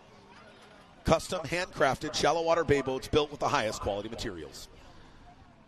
Excel Sports, official apparel provider of the Formula One Powerboat Championship. Your passion drives them to excel. VP Racing Fuels. Learn more about Ultramarine and explore VP's full product line at vpracingfuels.com, the official fuel sponsor of the Formula One Powerboat Championships. Seabolt Sports. World champion powerboat racing since 1939. Kicker Marine Audio. Living loud since 1973. Moto Marketing Group. Award-winning advertising and strategic marketing solutions organization, excelling in racing and sports marketing, advertising, and design. They've got the track record to prove it. From boats to cars and motorcycles, if it has an engine, they can make it scream. And Seaway Marine, the presenting sponsor of Formula Lights class here in 2023. They're your one-stop dealership for current vintage outboard and stern drive parts, from new old stock, hard to find, and in-stock parts. With the most knowledgeable team in the industry with over decades of experience, Seaway Marine provides itself in its excellent customer service. Make Seaway Marine your first call or text for all your marine part needs. Call them at 425-412-4006. Email the sales department, sales@sea-way.com, or find them online at seawaymarine.com. All right. Well, those are our sponsors that allow us to traverse the country. Now I'm going to talk to the man who's going to be sitting on the pole for the main event here in the Formula One class, your winner from Group B, heat number 3, the 17 of Dylan Anderson.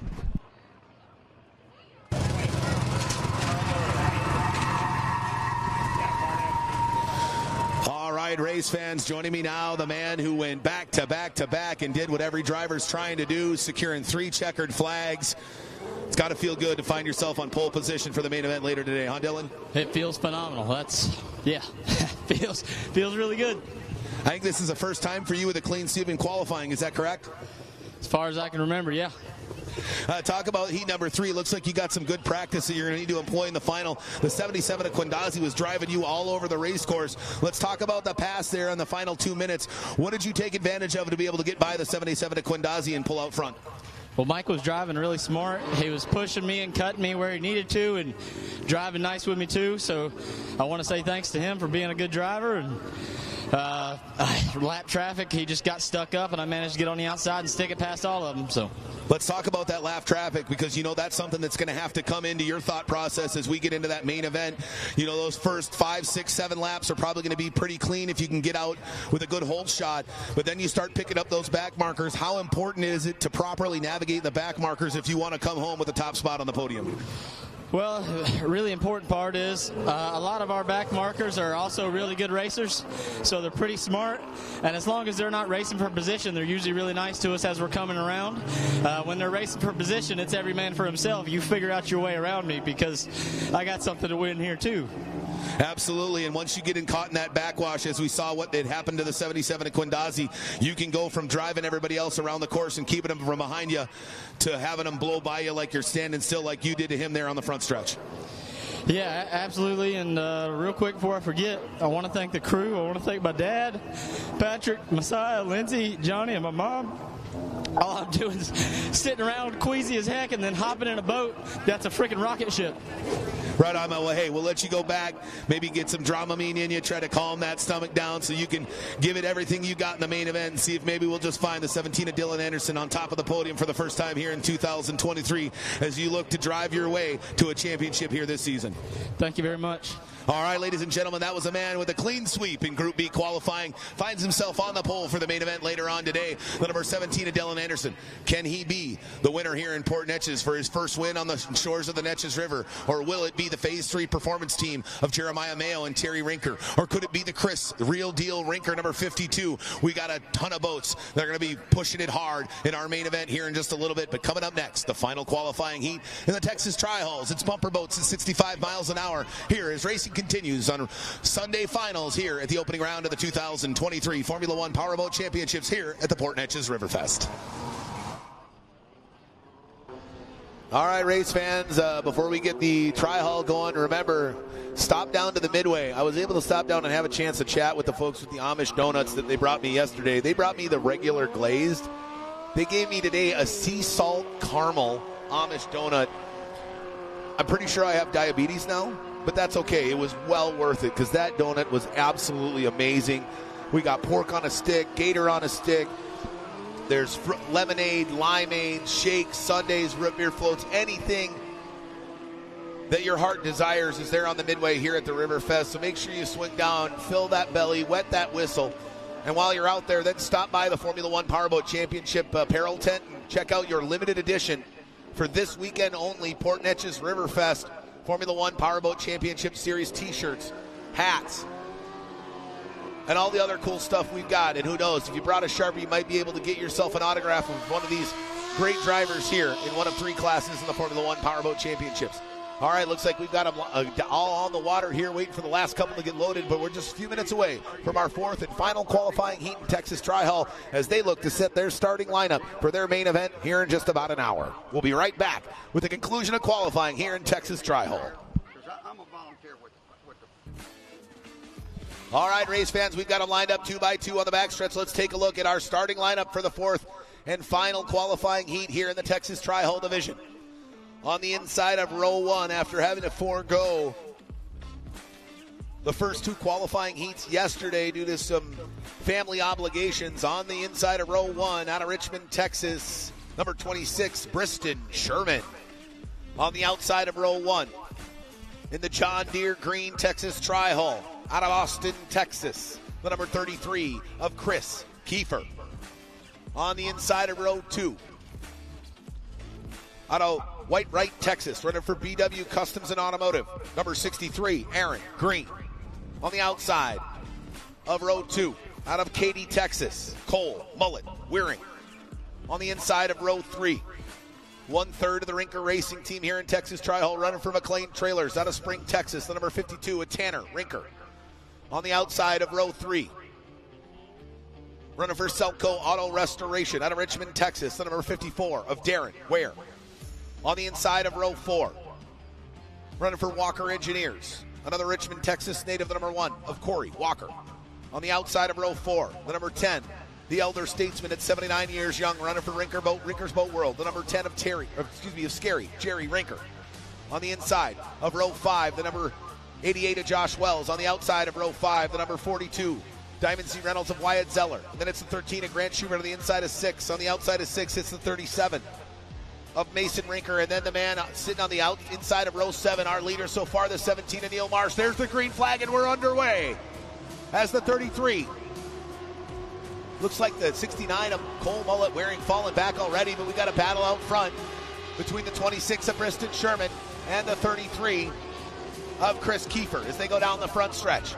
These guys went 6 wide in Heat 3, and we had a photo finish 3 wide. It's going to be a doozy out here as the 69 of Waring gets into the number 1 of Corey Walker. No, that's not the 1 of Walker. Who's that there? That's the 52 of Tanner Rinker as they go down the back stretch. The 26 of Briston Sherman still in front on the inside. Then it's the 33 of Chris Kiefer. And they are all wadded up down there in this opening lap here, in this 7 lap, final qualifying heat in Texas Tri-Hull. The 33 of Chris Kiefer continuing to push hard. The 52 of Tanner Rinker running hard as well as they are stacked up on top of one another coming down the front stretch. As we get that great drone overhead shot. Here's a move by the 69 of Cole Mullet Waring. He goes down tight to the inside. The 33 of Chris Kiefer gets thrown out of the way. And we've got a new second place boat as the 69 of Cole Mullet Waring now finds himself chasing down his childhood friend and our leader, the 26 of Briston Sherman. Here comes the 10 of Scary Jerry Rinker moving his way up. He's now all the way up into 5th position as they get down into that far end of the course on the north end. There you see the 10 of Rinker, the 33 of Kiefer falling way back now into 5th position. And the 10 of Rinker must have figured out those gremlins because he's got that thing screaming down the front stretch trying to track down the 69 of Cole Waring. The rookie hanging out in 2nd position. Another rookie out in front, the 26 of Briston Sherman. But there's a nice move there by the 10 of Rinker as he cuts down to the inside of Cole Waring. And that's the experience for you right there as Scary Jerry comes out of that corner absolutely perfect. And now the chase is on against our leader, the 26 of Briston Sherman. Oh no, looks like the 42 of Wyatt Zeller lost power there. He's just trying to stay out of the way here in the north end of the course as he is just all in the way, but it's all Briston Sherman right now. And here comes the 10 of Rinker. And the 17 of Neil Marsh is now up in 3rd position. This man is on an absolute mission. Oh, look out there. We got a blowover down the front stretch. The 54 of Darren Ware goes over right on the front stretch, right in front of the judges stand. Driver is out of the boat. What happened there? The 54 of Darren Ware got wild on the front stretch. He's out of the boat.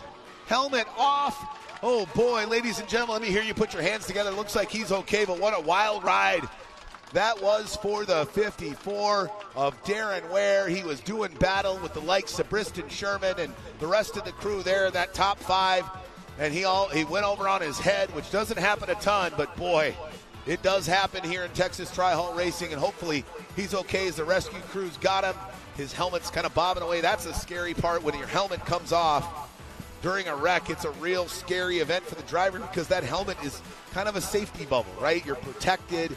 You know your melon's secured. And his got ripped off in that violent blowover down the front stretch with that 54 Selco Auto Restoration Tri-Hull. And now he's going to have an arduous task ahead of him to try to get that boat dried out and ready to go for the main event. As Jarrett Whitehead is getting that Tri-Hull pulled back up on plane. Now they got to get that water drained out. There's the driver, the 54 of Darren Ware, getting back up onto the JH Performance Sport Rescue racing boat. Well, not racing boat, rescue boat. He seems to be okay. No worse for the Ware, probably a little bit disoriented after that violent blowover down here on the front stretch right in front of the judges stand. He's hanging on to that center section of that JH Performance Outlaw bay boat. Again, JH Performance boats, shallow water bay boats built with the highest quality materials, the only choice for the sport rescue team as they're trying to get Darren. Hey, sit down, man. You're disoriented. You're all over the place right now, but you're okay. You're breathing. Let's just get you to the shore, get you checked out by the Acadian Ambulance Service, who provides us with their great ambulance services every year. We're in Port Neches, Texas. And let's take a look. For those of you here in Port Neches. Make sure you open up Facebook or YouTube. Find that F1 Powerboat Championships. We've got a replay of what happened to the 54 of Darren Ware here in front of the judges' stand. They're going down the front stretch. Oh, and it looks like the 33 of Kiefer hooked right in front of him, and he used the 33 of Kiefer like a ramp. He goes right off the engine and just barrel rolls that boat over the top of the 33 of Chris Kiefer. And boy, what an odd turn of events, that 33 John Deere Green Tri-Hull was all over the map. That was the second time we saw that boat hook really hard, and it looks like the motor might be damaged there. They're trying to get the 54 of Darren Ware Selco Auto Restoration Tri-Hull, get some of that water drained out so they can actually get it to the trailer. As they bring the 54 of Darren Ware to the ambulance, he looks like he's a little beat up, a little bit disoriented, but he's upright. He's breathing, which is always good, and he's in great hands of the great folks at Acadian Ambulance Services here serving the greater Port Neches, Port Arthur, and Beaumont communities. Boy, man, let's take a look at that replay again. That's not something you see very often here in the Texas Tri-Hull class, where one boat uses another to ramp. Normally, they get on top of one another in the corners, but it looked like the 33 of Chris Kiefer just hooked it real hard. You'll see him coming. He almost loses it. When he gets it down, it hooks hard left, and it turns into a ramp for the 54 of Darren Ware. And he had nowhere to go. There's nothing he could do about it. He just went for a wild ride there in Texas Tri-Hull. It looks like the Acadian Ambulance Service is taking care of the 54 of Darren Ware. It looks like he might have got some water in the lungs or something going on for that gentleman. But the Acadian Ambulance Service is going to take a little bit of a further look at the 54 of Darren Ware just to make sure he is completely okay. Arms up over his head. He seems like he's in good spirits, but they've definitely got to have, looks like they might have to take him to the local hospital to have him checked out. Again, this is typically precautionary for any of our drivers. If there's anything that looks even remotely out of the ordinary, they are going to bring him inside the ambulance. They may not leave, but again, they want to have his full undivided attention. They want to have zero distractions from the outside world so they can focus on the health and safety of our drivers. So they've got those ambulance doors shut, and they're taking a look at the 54 of Darren Ware. All right, and then that was not even that was just the end of it, not the beginning. The beginning of that whole series of events started off with the 42 of Wyatt Zeller getting smoked down in there just before. As he went dead in the water, you can see the 37 of Mason Rinker gets slammed up on him, and that forces the rest of the boats to have to react. And the 42 of Wyatt Zeller was just an innocent bystander. You can see he hanging on there.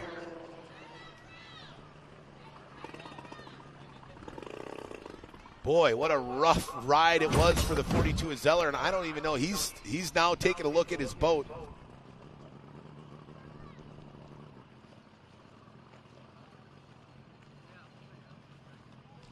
Now let's take a look at the 42 of Wyatt Zeller. It looks like he's either holding on to the tow rope there, and looks like they're going to pull him in. Hopefully not too much damage to sustain when the 37 of Mason Rinker climbed up on the nose of that 42's Diamond Z Reynolds machine. The 37 of Mason Rinker's boat looks okay as he comes across the start-finish line right here by the judges' stand. But boy, what a wild ride it was here in heat number 4 in Texas Tri-Hull. And that's what happens here in the Texas Tri-Hull division of the Formula One Powerboat Championships. These things are wild. They're all over the place. That's why we call them bumper boats at 65 miles an hour. And we're just waiting to see if the Acadian ambulance is going to have to leave, and we're going to have to secure another ambulance on site. But it looks like they're gonna stay here on site and take a look at the 54 of Darren Ware. on site here, so we're going to be able to finish this fourth and final qualifying heat here in the Texas Tri-Hull class here on the F1 Formula 1 Powerboat Championship Series. We're going to send them all back down to the south end. Of course, looks like the afternoon might be done for the 33 of Chris Kiefer after colliding with the 54 of Darren Ware that caused Ware to go launched up into the stratosphere and over on his head, that caused the stoppage here in the fourth qualifying heat in Texas Tri-Hull. So we're down 3 boats now from 11 to 8 here in Q4 of the Texas Tri-Hull class. And it looks like the 33 of Chris Kiefer is done. Looks like there's some damage has been sustained to the suspension. No, not the suspension. I guess the turning ability of the Johnson outboard on the back of that John Deere green Texas Tri-Hull. And he's going to have to put it on the trailer as well. Frustrating it's got to be for the Diamond Z Reynolds Milwaukee Power Tools Tri-Hull of Wyatt Zeller. And he had a great run in Q3, almost was the winner of Q3, but ended up in third after a side-by-side photo finish between him, the 17 of Neil Marsh, and the 37 of Mason Rinker. So we're going to have to get these boats on the trailers. Once we get them on the trailer, we'll get back underway with the conclusion of the fourth qualifying heat here in Texas Tri-Hulls as we look to set our starting grid in the main event in this division of the Formula 1 Powerboat Championship Series. You got just a minute or two more, so make sure you stop by the Formula 1 Powerboat Championship apparel tent located right near the entrance of the Midway, where all the great and delicious food like those Amish donuts, the pork on a stick, gator on a stick, they got boudin balls, crawfish etouffee, all sorts of delicious southern treats here, keeping your bellies full and your whistles wet. Here as we look to navigate around some storms that might be coming our way from Houston. They look like they're going to hold off, but we got a sprinkler or two. At least it's keeping the temperatures nice and cool here today instead of that sun. You know how it gets down here. Sometimes we get that 93, 94 degree brutal humid heat here in southeast Texas. Not going to have that today, as things are going to look pretty comfortable for all our spectators. But we've got just a couple more minutes here before we finally get the conclusion of our Texas Tri-Hull class wrapped up here at the Port Neches Riverfest. Round 2 for the Tri-Hulls as they had their opening round last weekend in Freeport, Texas. All right, ladies and gentlemen, unfortunately, due to the carnage in qualifying heat number 4, the remaining laps in Q4 for the Texas Tri-Hull have been suspended. And up next, we will have our main event in the Formula Lights class coming up here in just a handful of minutes once we clear the chaos from the boat ramp here. The 54 of Darren Ware is alert. He's awake, but he's been sent to the local hospital for further evaluation just to make sure everything's okay. He's in great hands with the Acadian Ambulance Service Company, who has been a great partner for us for many years here at the Port Neches Riverfest. Again, just precautionary, but unfortunate for the man out of Richmond, Texas, running for Selco Auto Restoration. Kind of just got caught up. It wasn't anything he did.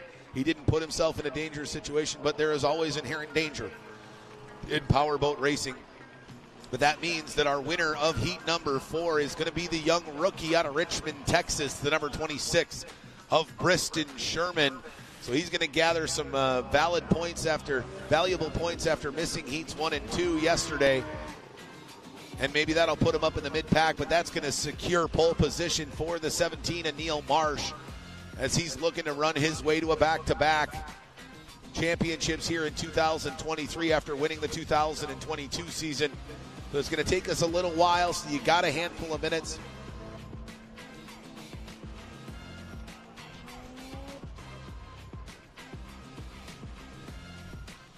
So you got a little bit of time here before we get all these boats off the water and can get the Formula Lights in. So make sure you swing down to the Midway. You got about maybe 10, 15 minutes. You'll hear me let everybody know when we're going to get back under racing here for our Formula Lights final here on Sunday racing at the Port Neches Riverfest, the opening round of the 2023 Formula 1 Powerboat Championship Series. Swing down to the Midway, grab yourself an ice cold limeade, lemonade, maybe a root beer float, a shake, gator on a stick, pork kebabs. Those Amish donuts are out of this world. There's all sorts of every type of fair food you could ever think. We got boudin balls, crawfish etouffee, everything you can imagine to keep your belly full here. And once you're done grabbing yourself some food, swing by and talk to Debbie Siebold at the Formula One Powerboat Championships apparel tent, as we've got limited edition Port Neches Riverfest 2023 Formula One Powerboat Championship Series shirts. We've got F1 Powerboat Championship hats, koozies, the whole gamut of apparel and swag from the Formula One Powerboat Championship Series. Make sure you stop by, tell them Thomas Yarbrough sent you, and get a great deal on some official Formula One Powerboat Championship apparel. We'll be right back with the conclusion of the Formula Lights class here at the opening round in 2023, the Port Neches Riverfest.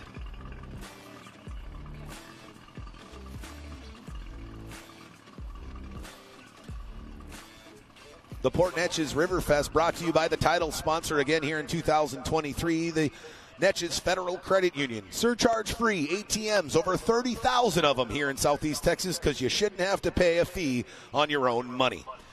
Also, they've got their Empower program, teaching smart spending and important skills to learn, earn, and save for anybody 8 years old or older. Federally insured by the NCUA and equal housing lender. Find them online at netchesfcu.org. Christus Health, St. Elizabeth. Your health, your life, our purpose. Del Papa Distributing. Del Papa Distributing has been delivering high-quality brands and service along the Gulf Coast of Texas for over 100 years, committed to community, stylistic diversity, and quality. They are honored to serve a wide range of the highest quality brands of beer. Dragon Industrial Wrap, a professional engineering design carbon fiber wrap with a 2-part epoxy resin.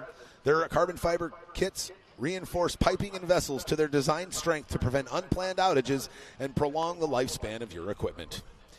ISS Leak Sealers. Leak Sealers has joined Industrial Specialty Services, creating the preeminent technical engineered service provider in the United States. Their impeccable safety record, engineering expertise, and fabrication capacity makes them the #1 provider of on-stream technical engineered services in the United States. And Classic Chevrolet. With Texas being the largest state in the continental U.S., they know y'all drive a lot. That's why they offer a variety of car-related services. Whether you're interested in a new car, truck, or SUV, or you need service on the vehicle you already own, they're here for you. Let Classic Chevrolet be your used car dealer, your new car depot, service center, and more. Thanks to the great sponsors here at the Port Neches Riverfest in 2023. You're looking to have an interest in sponsoring the 2024 Port Neches Riverfest, stop by the Port Neches Chamber of Commerce and chat with them about your ability to be a great sponsor of this phenomenal event in 2024. Again, we'll be right back with the conclusion of Formula Lights as their 20-lap main event here on the shores of the Neches Rivers, just about to get underway here at the opening round of the 2023 Formula One Powerboat Championship Series.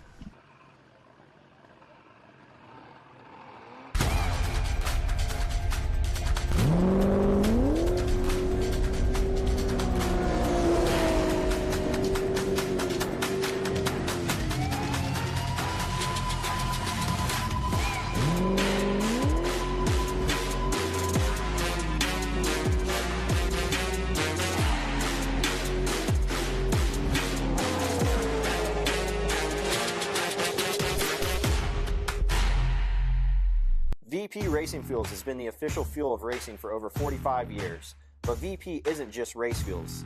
VP offers a wide range of oils, additives, and our new Stay Frosty coolants to help keep your street car, tow vehicle, or weekend warrior running at its best.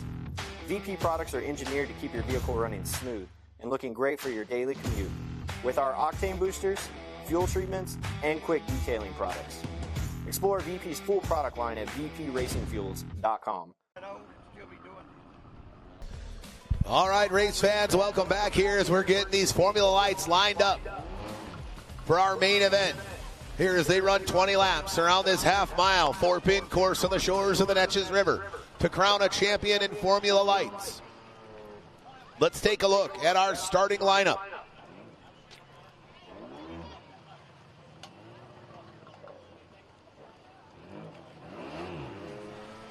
All right, no surprise. Your defending champion in Formula Lights on the pole here again in 2023 in the main event out of Greenfield, Wisconsin. Running for Pizza Inn. Number 35, Mark Schmierbach. Second off the start, Pontoon. Can he get a good jump off the dock? It's going to be imperative if he's going to find himself on the top spot of the podium. Coming up second off the start, Pontoon out of Lutz, Florida. Running for Mike Scott Plumbing. Number 21, Jose Mendaña Jr. The other half of the Mike Scott Plumbing Racing team out of Ocala, Florida, coming third off the start, Pontoon in that chartreuse and blue, Pew Design Formula Light. Number 26, Steve Lee. Fourth off the start, Pontoon out of Houston, Texas. Running for Thompson Racing, the number 2 of Travis Thompson.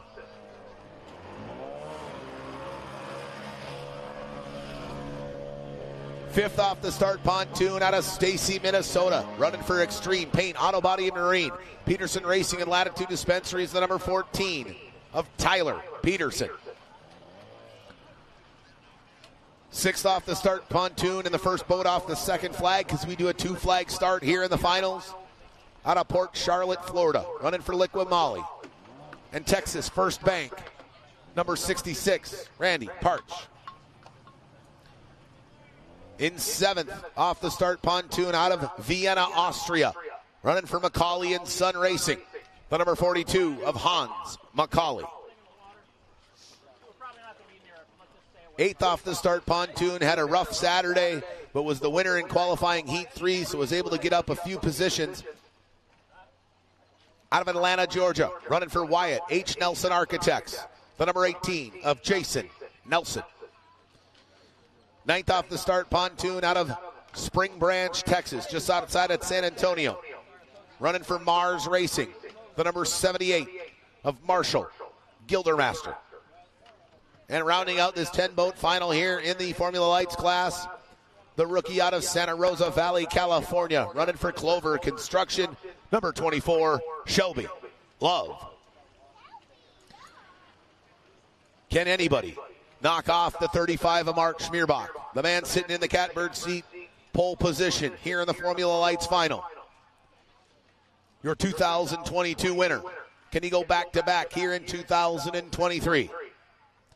Moments away from finding out who's going to be our champion in Formula Lights at the 2023 Port Neches Riverfest. All right, looks like we're moments away from the start of this main event here in Formula Lights.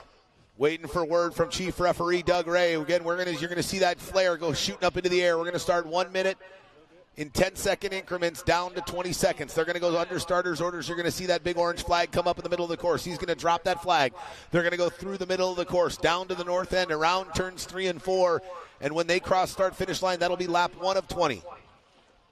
Here in this main event in the Formula Lights class on the Formula 1 Powerboat Championship Series.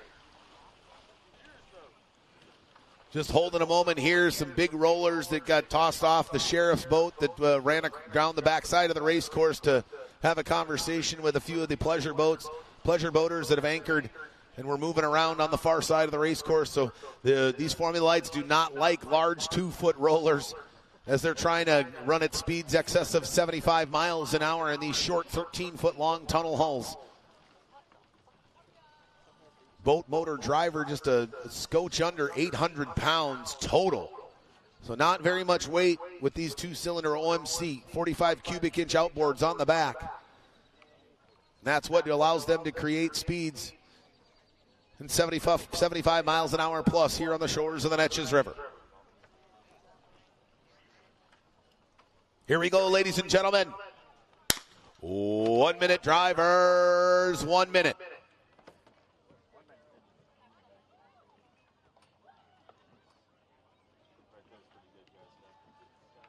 Dock.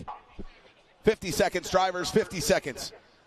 Second off the dock, the 21 of Jose Mendaña Jr. Can he get a good jump here? Or will it be the 26 of Steve Lee? 40 seconds, drivers, 40 seconds. Could it be the 2 of Travis Thompson that shakes the Gremlins and comes off like a rocket? Or could it be the 14 of Tyler Peterson? 30 seconds, drivers, 30 seconds.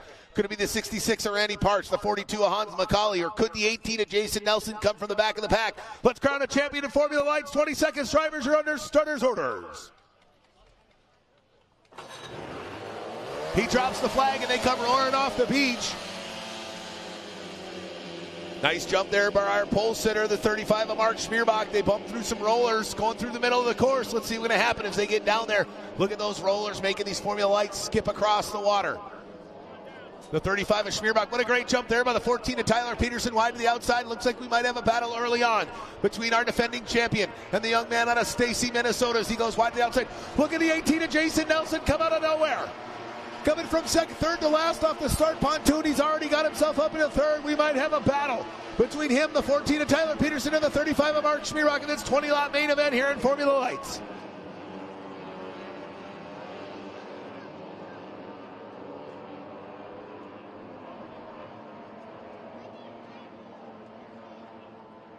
.15 plus 1 lap here in this main event.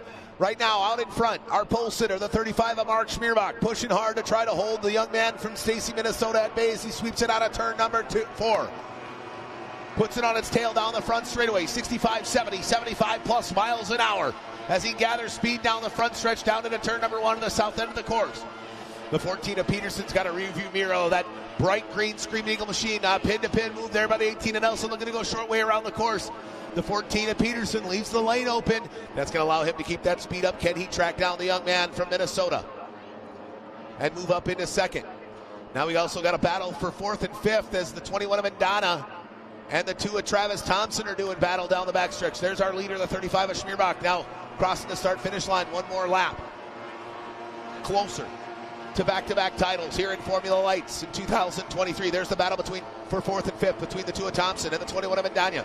Mendana goes wide to the outside. Boy, he's got some speed on the straightaways, but he struggles mightily in the corners with that Grand Prix Formula Light.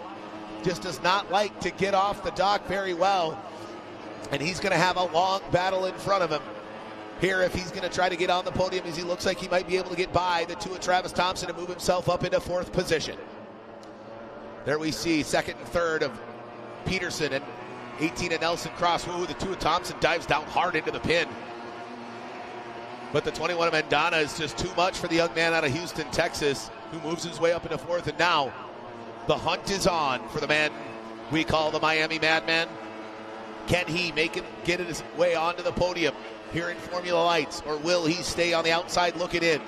He's got a lot of time left, but a long way to go to catch the 18 of Jason Nelson, who's on the 3rd and final spot on the podium. Here's Mendana. Now let's take a look at the 14 of Tyler Peterson, the 18 of Jason Nelson. This looks like it could be shaping up to be a really good battle. The 18 of Nelson, a veteran here in Formula Lights, looking to get in position to pounce if the 14 of Tyler Peterson makes the smallest of mistakes here in this 15 minutes plus 1 lap main event in Formula Lights.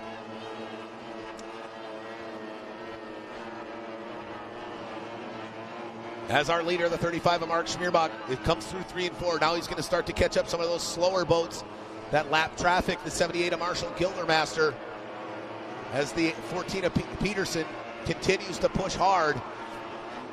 Could be a big moment here in Formula Lights, as the 78 of Marshall Gildermaster is staying on the inside, forcing the 35 of Mark Schmierbach to go wide way around the race course. He gets by him easily, though. Can the 14 of Peterson and the 18 of Jason Nelson do the same? There's the 78 of Marshall Gildermaster, the Mars Racing Machine. 1 lap down now, as the 35 of Mark Schmierbach was able to wheel him to the outside and put him a lap down. There's our leader, the 35 of Mark Schmierbach, now eyeing up his next slower boat. That's the young rookie, Shelby Love, the young woman out of Santa Rosa Valley, California, running for Clover Construction. She likes that wide line, so she's going to force the 35 of Schmierbach to go down to the inside. The 14 of Tyler Peterson now gets by the 78 of Gildermaster. What's going to happen down here in turn 1? That's going to be difficult for the 18 of Jason Nelson. He's got to sweep him wide to the outside. And that's amazing how timing is such a big part of lapping slower boats in the main event. If you can lap him in the middle of the straightaway, perfect. But if you start coming up in the corner, it can really cause a lot of problems. But a great job there by the 18 of Jason Nelson, navigating his way through turns 1 and 2, able to get by the slower 78 of Marshall Gildermaster, the rookie. There's the 21 of Mendana. Oh, now we got a battle between the 21 of Mendana and the 2 of Travis Thompson. Thompson's able to get back by the 21 of Mendana back in the 4th position. What happened to the Miami Madman? He had wheeled right by the 2 of Thompson, but Thompson made a couple of great moves over the last couple of laps and able to get by the veteran driver out of Lutz, Florida. As they push hard, the 26 is Steve Lee. They're sitting in 6th position. 7th is the 42 of Hans McCauley. He's going to come up on screen. In 8th, it's the 66 of Randy Parch that should be seeing right now. And now the 35 of Mark Schmierbach was able to already get by the 24 of Shelby Love, and now he's looking to eye up the 66 of Randy Parch. And the deeper they get into lap traffic, the harder it's going to be for the 35 of Mark Schmierbach to pass these drivers, and that is exactly what the 18 of Nelson and the 14 of Peterson are hoping for. There's the 21 of Mendana. Wide to the outside, coming off at turn number 4, losing a little bit of speed. That gap starting to close between him and his teammate as he wasn't able to get by the 2 of Travis Thompson. Now into the corner, the 18 of Jason Nelson coming. Oh no, the 14 of Tyler Peterson just hit a buoy. Ladies and gentlemen, he just hit a buoy. That is a 1-lap penalty assessed at the end of the race, and that could be over for the 14 of Tyler Peterson. Now moving up into 2nd place is the 18 of Jason Nelson, and in 3rd, the 2 of Travis Thompson after his great move getting back by the 21 of Mendana. You see that big orange buoy. Not only is that just cost him a spot on the podium, that's a couple $100 out of his pocket, and hopefully no more damage sustained on the inside pickle fork of that 14 Molagard Formula Light after the accident with the 17 of Chris Hughes yesterday afternoon. Well, now the 14 of Tyler Peterson pulls it wide to the outside because he knows that he's a lap down, and he's going to have to fight hard just to try to stay in the top 7. As the 18 of Nelson's able to finally get by him, is all the drag created by that large buoy on the pickle fork, making the 14 of Tyler Peterson much slower. Now the 18 of Jason Nelson has got the tall task of getting by the 35 of Schmierbach. He dives down to the inside, trying to get by the 66 of Randy Parch.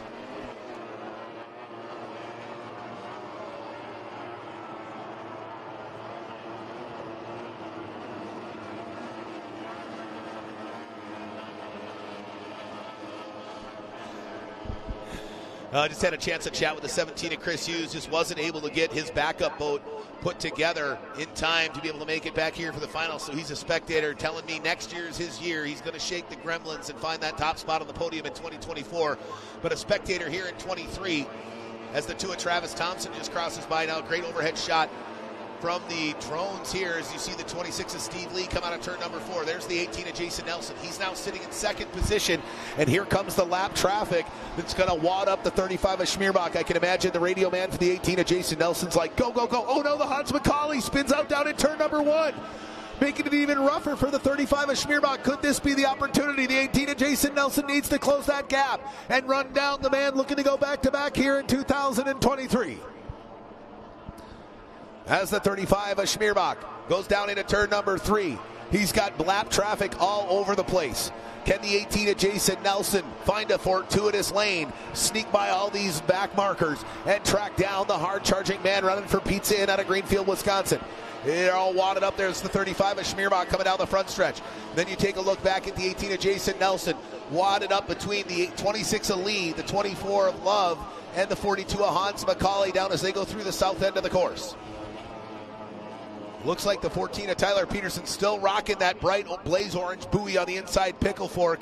He's got to be frustrated in there, but thankfully his crew chief and his racing team telling him just stay in it. You don't know what's going to happen. Just stay where you're at. Keep pushing. Keep pushing. It ain't over until it's over in this 15-minute +1 lap. Just over the halfway point here in this Formula Lights main event. Look at the 18 of Jason Nelson wheeling it down the front straightaway. He's got that thing pushing to the limit. As the 35 of Schmierbach now is looking to eye up the 21 of Mendana, and that is going to be a tall order for the driver from Wisconsin. And then again, the opportunities for the 18 of Nelson just continue to come up. If the 21 of Mendana can drive the 35 of Schmierbach all over the race course, it's very possible that the 18 of Jason Nelson could use that to his advantage. Mendana now goes tight into turn number 4, trying to stay on the lead lap. There's the 18 of Nelson pushing hard. gets around the 26 of Steve Lee, and he has got the hammer down, trying to track down the KG veteran from Wisconsin. Can he bring some hardware back to the great state of Georgia and the city of Atlanta, where he's called home for the last 15 years? Originally from upstate New York. Found some warm over there. Oh boy, we almost saw the 42 of McCauley and the 26 of Steve Lee as we got an overhead shot there. They almost get together down in turn number 2. But avoiding a collision there was the 42 of McCauley pulling to the inside. And then we see it cross the start-finish line, that far boat in the distance. The 2 of Travis Thompson still hanging on to third place. But the 21 of Mendana will not let the 35 of Schmierbach go by. He crosses wide to the outside, and that gap is closing. It's down to less than 7 boat lengths now between the 35 of Schmierbach and the 18 of Nelson. Nelson now goes tight down to the inside. Mendana playing the spoiler possibly for the 35 of Schmierbach. It's going to be a battle for the rest of this 5 minutes in this main event. Now Schmierbach goes wheeling wide to the outside. Can he get by all the way? He does get by the 21 of Mendana, but it took him way longer than he wanted. And we've got a 5 boat lengths between the first and second place boat, the 35 of Schmierbach and the 18 of Nelson. Now Nelson's pushing hard, and he's going to try to get by the 21 of Mendana, and I would suspect Mendana is probably going to let him by. He's off the podium. He does. He's just looking to play spoiler here of that Mike Scott plumbing machine. He doesn't think he's going to make the podium, but I think everybody in this class would love to see somebody else on top of this top spot of that podium, except for the 35 of Mark Schmierbach. He has an absolute death grip on this class for the last 5 years. Multi-time US 1, multi-time Hall of Champions in Formula Lights, and somebody's just trying to do everything they can to knock off the veteran out of Wisconsin. The 18 of Nelson pushing hard now. Here comes the 35 of Schmierbach. He is about to lap the third place boat. That is the 2 of Travis Thompson, but that's not going to be easy as well. Oh, here's the move. The 18 of Nelson goes down tight to the inside. We got a battle, and ladies and gentlemen, the 35 of Mark Schmierbach is no longer your leader. The 18 of Jason Nelson with an unbelievable move down in turn number 2. He dove down hard to the inside, hammered the accelerator, and now we got a drag race to the finish between the KG veteran out of Wisconsin and the Screaming Eagle machine from Atlanta, Georgia. The 18 of Nelson now goes down to the inside. He's got to get by the 2 of Thompson. Now he's crossing through the wake. The 35 of Schmierbach trying to stay out of that dirty water to try to keep those RPMs up and top speed down the straightaway. 65, 70, 75 plus miles an hour. They go down into turn numbers 1 and 2. What a turn of events this could be for the young man from Georgia. Had a hole in the boat yesterday. Broke his throttle cable after leading the first qualifying heat. And now, an opportunity to bring the top spot on the podium back home to Georgia. And oh no, it looks like the day is over for the 26 of Steve Lee. He's dead in the water down the north end of the course. That's got to be frustrating for the young man out of Ocala, Florida. But look at this battle. There's the 2 of Travis Thompson, who's sitting in third due to the penalty that's going to be assessed to the 14 of Tyler Peterson. And he is making it difficult for the 35 of Mark Schmierbach to catch the man who finds himself out in front right now, the 18 of Jason Nelson. Now he finally just does not have the top speed to hang on as they come out of turns 1 and 2. As our leader now, the 18 of Nelson, goes down the backstretch. But this is a very tough spot and not a familiar place for the 35 of Mark Schmierbach. He is going to have to use every trick in his arsenal to get by the 18 of Jason Nelson as we are 2.5 minutes plus 1 lap remaining in this main event. Can the 18 of Jason Nelson hang on for dear life here in the main event and win in the first time he's been on the shores of the Neches River in a very, very long time? Can he do it? He had a brutal Saturday. He needed some luck here on Sunday and some really good driving skill. You put both together, and that is what you've seen out here so far through this Formula Lights final, as he had an unbelievable move just a few laps ago down on the south end of the course to get by the 35 of Mark Schmierbach. The 18 of Jason Nelson, son of former Formula One driver Wyatt H. Nelson, God rest his soul. He's watching down from above, as we are as well in the drone camera, pushing his son to the limit to bring home a title here in Port Neches.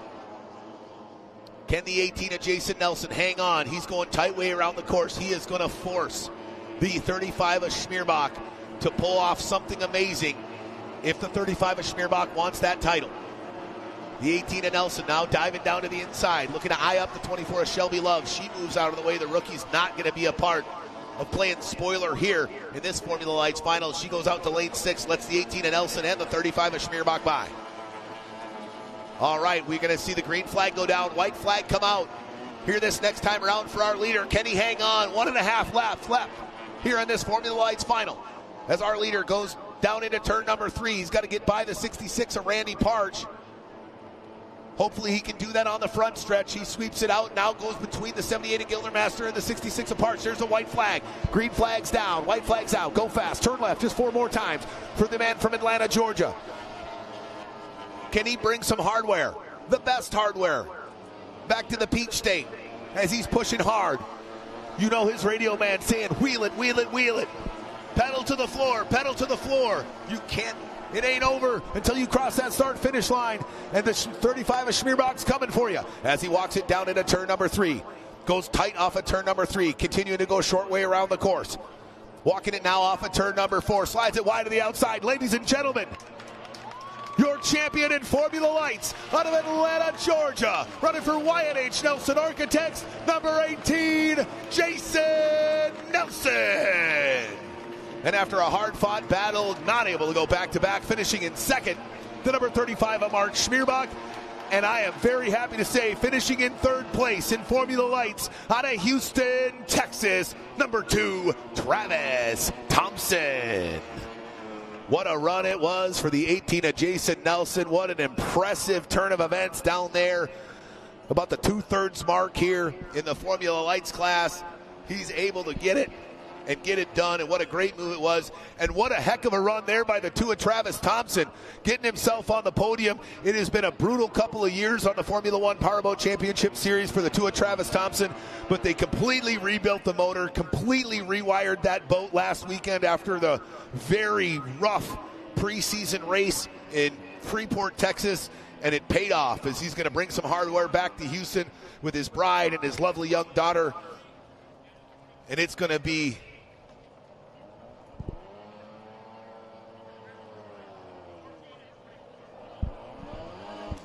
and I just did get final confirmation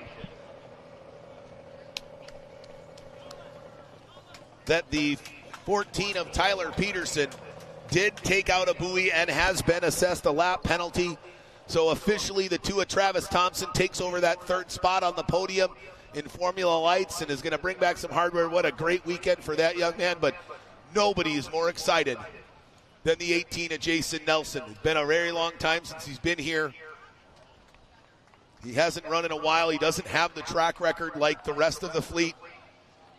And he is absolutely ecstatic to grab that checkered flag, fire that Formula Light. And ladies and gentlemen, let me hear you put your hands together, screaming loud, taking the checkered flag back to Atlanta, Georgia, with the championship trophy in hand. Your winner in Formula Lights, number 18, Jason Nelson. Attention in the pits, attention in the pits, tri-hull to the ramp, tri-hull to the ramp. Attention in the pits, attention in the pits, tri-hull to the ramp.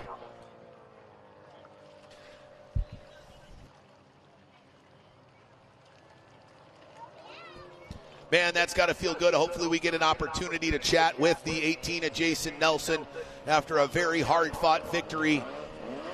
He's got to be very excited about that, but there's one driver out there that's got to be as dejected as anybody, and that's the 14 of Tyler Peterson. The young man still got the remnants of that buoy on the inside pickle fork that cost him a spot on the podium. He was running in 3rd position. He took out that buoy on about lap 12. I guess at least he's got something he gets to bring home for all his efforts here in Port Neches in 2023. Unfortunately, it's not the right type of trophy to bring back to Minnesota. He's just got that big blaze orange buoy trophy. It looks like it got caught on the pickle fork after the reconstruction from the incident yesterday between him and the 14, and the 17 of Chris Hughes that knocked him out of the final altogether. But he's saying he's going to be back in 2024 stronger than ever yet. And it looks like that buoy got hit so hard that it pinched itself inside the pickle fork of the 14 of Peterson. Normally, those buoys will come off, and it doesn't create such a brutal drag on the inside sponson. But unfortunately, that's not how it worked here for the 14 of Peterson, and he's got to put it on the trailer with a 7th place finish instead of a podium finish here. As the 18 of Jason Nelson doing donuts, super excited with that checker flag still in hand. The traditional donuts by the winner, I think that was started by the 62 of Chris Fairchild many a year ago. The king of the boat donut, the man from Paw Paw, Illinois, that we'll see here in a little bit in the Formula One final.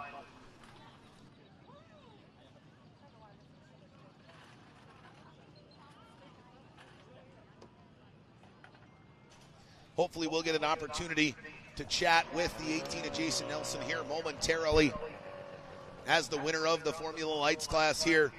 He came to Freeport last weekend for the final preseason race to do a test and tune because he's had so little experience in the brackish water down here in the southeast shores of Texas, and it paid off. It didn't exactly go the greatest for him last weekend.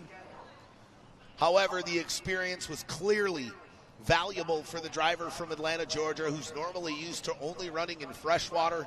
I think this is only the 2nd brackish or saltwater race of his career. So he needed that extra practice. He got done with the tax season, hopped in the trailer, lugged it all the way from Atlanta, Georgia, down here to southeast Texas, got some practice in, and man, did it pay off, because now he finds himself with a checkered flag in hand and the right to call himself the 2023 Port Neches Riverfest Formula Lights champion.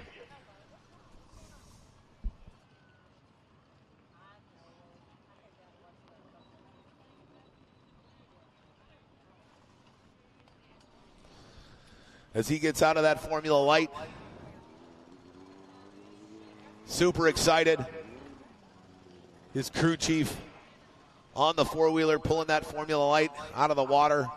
As we load our Texas Tri-Hulls up next, the Texas Tri-Hull 20-lap main event. Here we're down a few boats after the carnage from qualifying heat number 4, but it's going to be a doozy. And will the 17 of Neil Marsh, who's going to be your pole sitter in Texas Tri-Hull, will he be able to hang on to the lead and run that thing to victory? He's your defending champion in Texas Tri-Hull from 2022. He wants so badly to go back-to-back here in 2023. Can he do it? Because anything can happen in the Texas Tri-Hull division of the Formula One Powerboat Championships.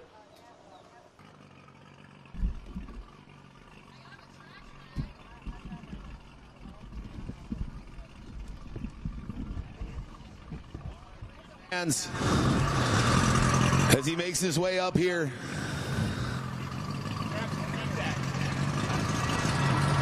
He's so excited he doesn't know where to go, but he's going to make his way up here to the judges' stand to have an opportunity to chat. And what a race that was. Probably the best Formula Lights race we've seen in years here in Port Neches. First of all, Jason, how's that feel, man? Whew, feels good, man. Just want to thank God for keeping everyone safe. Thank the fans for coming out here. Got to thank my crew, Tom Wine, Randy Spidler, Daryl Belka, my dad, Derek Smith. There's so many people, I forget them. But DeWalt Propellers, Gary Pugh. I had Glenn Matthews helping me out this week. All the guys at Sport Marine. Unbelievable Texas hospitality down here. Yeah, man, let's talk about it. You knew that you had to come off the dock like a rocket. Before the start of lap 1, you found yourself sitting in like 3rd or 4th position. And it seemed like once the 14 Peter, you got by the 14 of Peterson, it was game on. Just tell us about that move down there on the south end of the course. That's the reason you got this checkered flag in your hand. Yeah, man. When it's rough like this and you come up on lap traffic, you don't know what's going to happen out here. So, you know, my dad always just say, stay close to him, stay close to him. And like I said earlier, if someone makes a mistake, lap traffic, that's your chance. So, yeah, we talked about it after the conclusion of Heat 3 when you took the checkered flag there. You knew you were going to hopefully have at least one opportunity, but you probably weren't going to get two. Congratulations, man. You took that one opportunity and you ran it all the way to the checker. Yeah, man, last shout out to my grandfather and Interstate 88. Appreciate it. Ladies and gentlemen, let me hear you one more time. Your Formula Lights champion here in 2023, number 18, Jason Nelson. Up next, the Texas Tri-Hulls. Bumper boats at 65 miles an hour are going to mark their champion here at the 2023 Port Neches Riverfest. It's the opening round of the 2023 Formula One Powerboat Championship Series. We'll be right back with more racing action and the conclusion and crowning a champion in Texas Tri-Hull. All right, ladies and gentlemen, let's crown a Texas Tri-Hull champion. On the inside of row 1, your pole sitter, the 17 of Neil Marsh. On the outside of row 1, the 37 of Mason Rinker. On the inside of row 2, the 88 of Josh Wells. Then the 10 of Scary Jerry Rinker on the outside of row 2. On the inside of row 3, the 13 of Grant Schubert. On the outside of row 3, the 69 of Cole Mullet Waring. And we are underway. Who's going to be the champion here in Texas Tri-Hull? As the water smooths down just for this opening lap, and it'll start to get churned up and nasty here on the shores of the Neches River. As they go down into the south end of the course. The first turn of the first 20 lap of this 20-lap main event here in Texas Tri-Hull. Out in front, the 17 of Neil Marsh is in the same spot he's been all weekend long. Out in front, can he hang on and go wire to wire here in the Texas Tri-Hull class? As they go down into turn number 1. Oh, look out there, the 17 of Neil Marsh gets real wide. Wild, coming out of the north end of the turn. The 13 of Grant Schubert bogs down, and look at the 88 of Josh Wells comes wheeling around the outside, and he moves himself up into third position here on lap number 2. 2 laps, 1 lap down, 19 to go here in this main event in Texas Tri-Hull. Can the dude, Neil Marsh, the man from Hemlock, Michigan, find his way on the top spot of the podium here in Texas Tri-Hull? Pushing hard down the front stretch. Now we got him 4 wide, fighting for that fifth position as the 1 of Corey Walker goes up the inside, getting by the 69 of Cole Mullet Waring. As they go down to the north end of the course, they're slamming all over the place. Walker tight to the inside. There's the 10 of Jerry Rinker, the 52 of Tanner Rinker, the 69 of Cole Waring. And it looks like dying down there in the corner is the rookie, the 26 of Briston Sherman. 52 of Tanner Rinker, pushing hard to try to catch the 10 of Jerry Rinker, his grandfather and his brother, who's sitting up in second position. As the battle continues for 4th, 5th, and 6th. The 13 of Grant Schubert hanging on to the 4th spot. 5th now, up into 5th is the 1 of Corey Walker as he's banging all over the place. He's got a big hole on the outside of that boat, duct tape closed after a damage in Heat 2 yesterday. Look at him all over the place. The 13 of Grant Schubert sitting in 4th there. Now gets through that corner cleanly. The 10 of Jerry Rinker. Wide to the outside. Now moves himself up into 5th position. But it is all Neil Marsh right now. The man who came in the catbird seat, claiming the pole position through qualifying. Looking to do it again. And win here in Port Neches in 2023.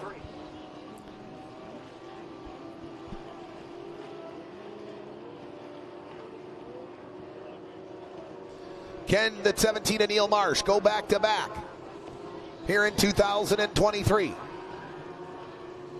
Or will the 37 of Mason Rinker, who's sitting in second, be able to catch our leader? Or could it be the 88 of Josh Wells? Look at there, the 10 of Jerry Rinker.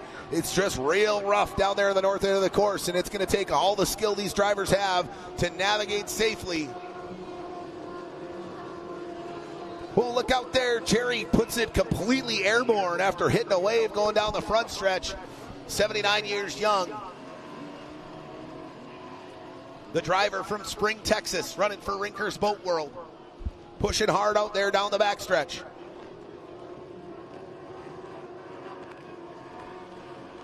It's all about the 17 of Neil Marsh.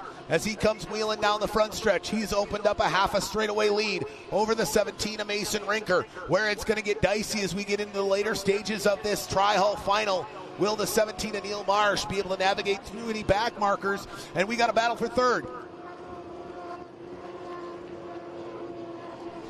Let's take a look at the battle for third now. Down there in the south end of the course, the 13 of Grant Schubert's able to get by the 18 of Josh Wells and moves himself up onto the podium.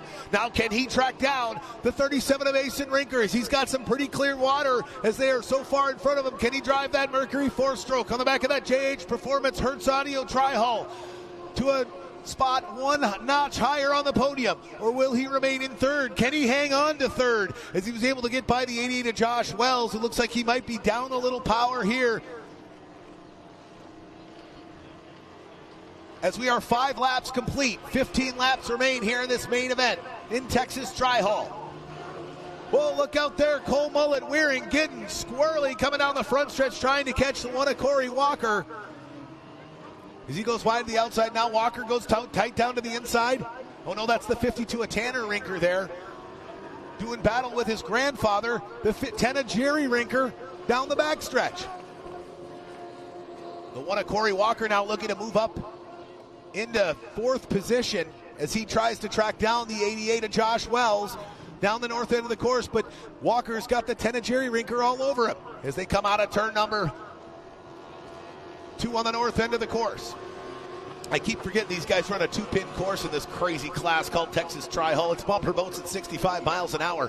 For a reason, they're slamming all over the race course. And it is all about Neil Marsh right now as he's now starting to climb up on some of these back markers. Can he navigate through those back markers is better than anybody else and keep himself out in front?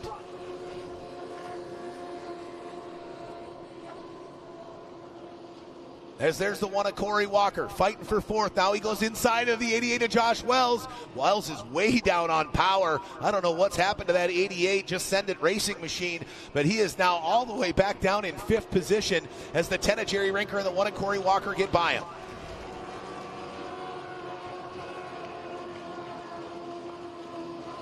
As our leader, the 17 of Neil Marsh, is now looking to eye up the 26 of Briston Sherman. Put him a lap down here as we close in on the halfway point of this main event in Texas Tri-Hall. 8-17 of Neil Marsh is able to get by the 26 of Briston Sherman. Took him a little longer than he'd like, and the gap's starting to close a bit between the 17 of Neil Marsh and the 37 of Mason Rinker. Oh, look out there, Grant Schubert goes way off the race course, and he is out.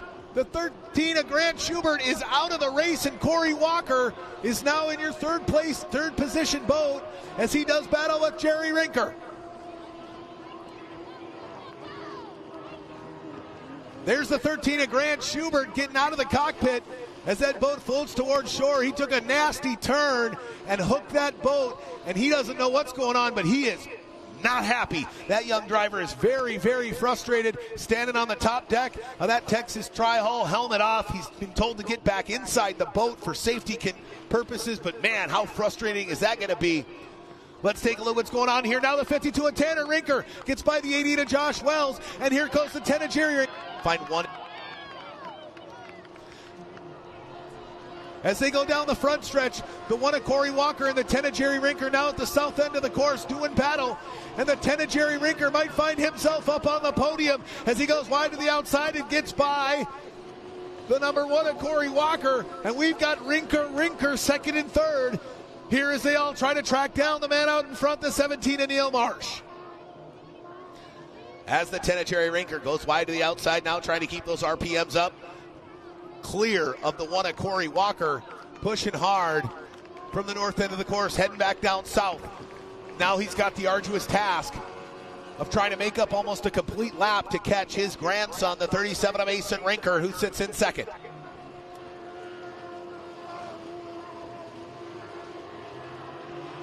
As we go back to our leader, the 17 of Neil Marsh, going wide to the outside, that lead has shrunk over the 37 of Mason Rinker as the 17 of Neil Marsh continues to have to navigate back markers in the corners, which is the worst place to do so.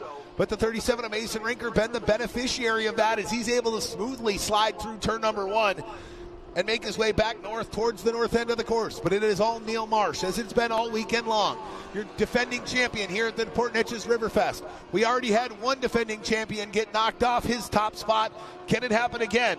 Not if the 17 of Neil Marsh has anything to say about it. The man who made it all the way down from Hemlock, Michigan, pushing hard here on the shores of the Neches River to try to go back to back and bring some more hardware from the Port Neches Riverfest back to Michigan and all his great sponsors that allowed him to come down here and do battle and try to go back to back in 2023. The 37 of Mason Rinker now being forced wide to the outside by the 88 of Josh Wells as he tries to hang on to the lead lap. That's not going to happen. Mason Rinker goes wide to the outside and runs right by the 88 of Josh Wells, but that forced him to lay off a little bit. And the 17 of Neil Marsh has still got about a half a straightaway lead over the 37 of Mason Rinker. Can he catch him as we've got 13 laps completed? 2 laps remain here for the man looking to go back-to-back in 2023. As he continued to fight this rough and tumble water here on the shores of the Neches River, going down on a turn number 1. Nice turn there by the 17 of Neil Marsh. Pushing hard down the backstretch, that blue and white Texas Tri-Hull. Making its way down the backstretch. The 37 of Mason Rinker sitting in second, trying to get by the 69 of Cole Mullet. Waring put him a lap down. There's our leader, the 17 of Marsh, now making his way into turn number 2. Turns it back south and heads down the front stretch.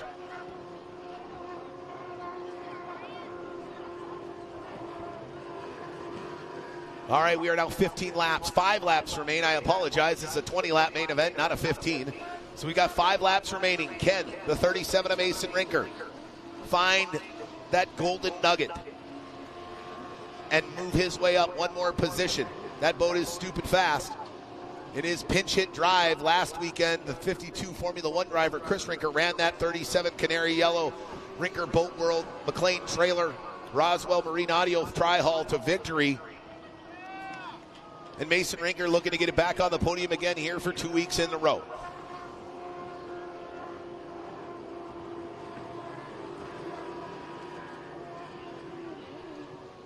Our leader, the 17 of Neil Marsh, continues to go down.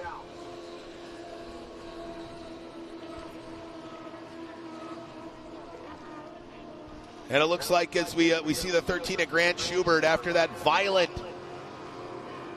hit coming off a roller, broke the steering. And it caused him to be able to watch the rest of this race from the shore instead of find a spot on the podium, but it's all Neil Marsh. There you see the 37 of Mason Rinker flash in the background. About a half a straightaway lead for the 17 of Neil Marsh. He knows he's got to keep the pedal to the metal, because if he makes one mistake, the 37 of Mason Rinker is going to be there to pounce.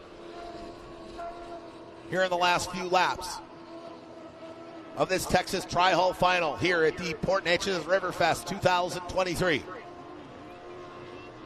Attention in the pits, Formula Ones to the ramp, Formula Ones to the ramp. Can the 17 of Neil Marsh now look to navigate and get around the 52 of Tanner Rinker? Because you know the 52 of Tanner Rinker is not going to let his brother by that easily. The 17 of Neil Marsh can't get by the 52 of Rinker. And the gap is closing, but I think he might just run out of laps. I don't know if he's going to have enough time. As our leader, the man looking to go wire to wire and back to back here from 2023. Can he do it? Can the dude, Neil Marsh, be our champion 2 years in a row here at the Port Neches Riverfest? He's continuing to push hard and bouncing all over the place now, eyeing up the 52 of Tanner Rinker. He just can't seem to find enough speed to get by him. The 10 of Jerry Rinker still hanging on into third place ahead of the 1 of Corey Walker. But there's the white flag. Green flag down, white flag out. Go fast, turn left. Just a couple more times for the man from Michigan looking to bring some hardware back home. Can he do it? He's going to have some back markers to navigate here on the backside of the track as he sweeps it down into turn number 1. The 37 of Mason Rinker starting to get close. Can he make a good turn? Nice turn there by the 37 of Mason Rinker. There's our leader, the 17 of Neil Marsh. Making his way down the north end of the course. Just a half a lap left for our leader. As he goes down into turn number 4. Nice, easy sweep off of turn 4, coming out of turn number 4. Ladies and gentlemen, going back to back here in 2023, your defending champion does it again, winning the Texas Tri-Hull division of the Formula One Powerboat Championship Series here in Port Neches, Texas. Number 17, Neil the Dude Marsh. In second place, his first podium here in Port Neches, number 37, Mason Rinker. And rounding out the podium, the man, the myth, the legend. They call him Scary Jerry, number 10, Jerry Rinker. In fourth, the number 1 of Corey Walker. followed by the 52 of Tanner Rinker, the 88 of Josh Wells, the 69 of Cole Mullet-Wearing, the 26 of Bryson Sherman, and the 13 of Grant Schubert, who broke his steering on lap 9 while sitting in third position and had to watch the rest of the Tri-Hull final from the beach. What a great run it was there for the man they call Neil Bob, bringing some hardware back to the great state of Michigan. Pure Michigan, he is pure speed behind the wheel of a Tri-Hull. The 17 of Neil Marsh coming back down to collect his checkered flag. Hard-earned and well-deserved.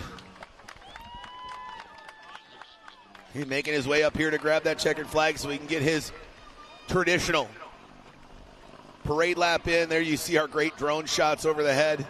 The 17 of Neil Marsh unstrapping out of the cockpit, trying to get close enough to grab that checkered flag here as the shores of the water here on the Neches River gets real rough when these Texas Tri-Hulls go bouncing around at 65 miles an hour. Big shout out to all the sponsors: Warden Brothers out of Hemlock, Sefton Financial, the Maple Grill, B-Blades for the propeller on the back of that thing that makes him just absolutely fly on the water. These guys put a lot of time and effort in to help this guy be the driver that he is in Texas Tri-Hull as he makes his way down to the north end, giving the fans a show as he wins for the second time in 2 years the Texas Tri-Hull class here in the Formula One Powerboat Championship Series. Making his way down to the north end, make sure he gets all the fans and his crew down there way at the far end of the pits. Make sure they get all the love they deserve for all the hard work they put in to get him on the water and make that boat so competitive. As he comes back down in front of the Neches River wheelhouse and in front of the VIP stands here just left of the boat ramp. Ladies and gentlemen, let me hear you one more time. Your 2023 Port Neches Riverfest Texas Tri-Hull champion out of Hemlock, Michigan, number 17, Neil Marsh. Well, the rain has started to sprinkle a little bit, but it's holding off okay. And up next, ladies and gentlemen, we got the big boys on the water. The Formula One's coming up with speeds in excess of 115 miles an hour. We've got 19 of the top Formula One drivers from all across North America who've ascended to Southeast Texas here in the Neches River in Port Neches. Who is going to be the champion? Will it be the man sitting on the pole, the 17 of Dylan Anderson? Or could it be the host of top-notch, phenomenal drivers here in the Formula One class? We're just moments away from finding out who's going to be our champion in Formula One as we look to wrap up the 2023 edition of the Port Neches Riverfest. We'll be right back with a conversation with our Texas Tri-Hull champion and the beginning of the Formula One main event here at the Port Neches Riverfest. It's the opening round of the 2023 Formula One Powerboat Championship Series. Big shout out to all our series sponsors. First and foremost, Mercury Racing, committed to the pursuit of wide open, accept no boundaries, and accept no compromise. JH Performance Boats, custom handcrafted shallow water bay boats built with the highest quality materials. Axel Sports, the official apparel provider of the Formula One Powerboat Championship. Axel Sports, your passion drives us to excel.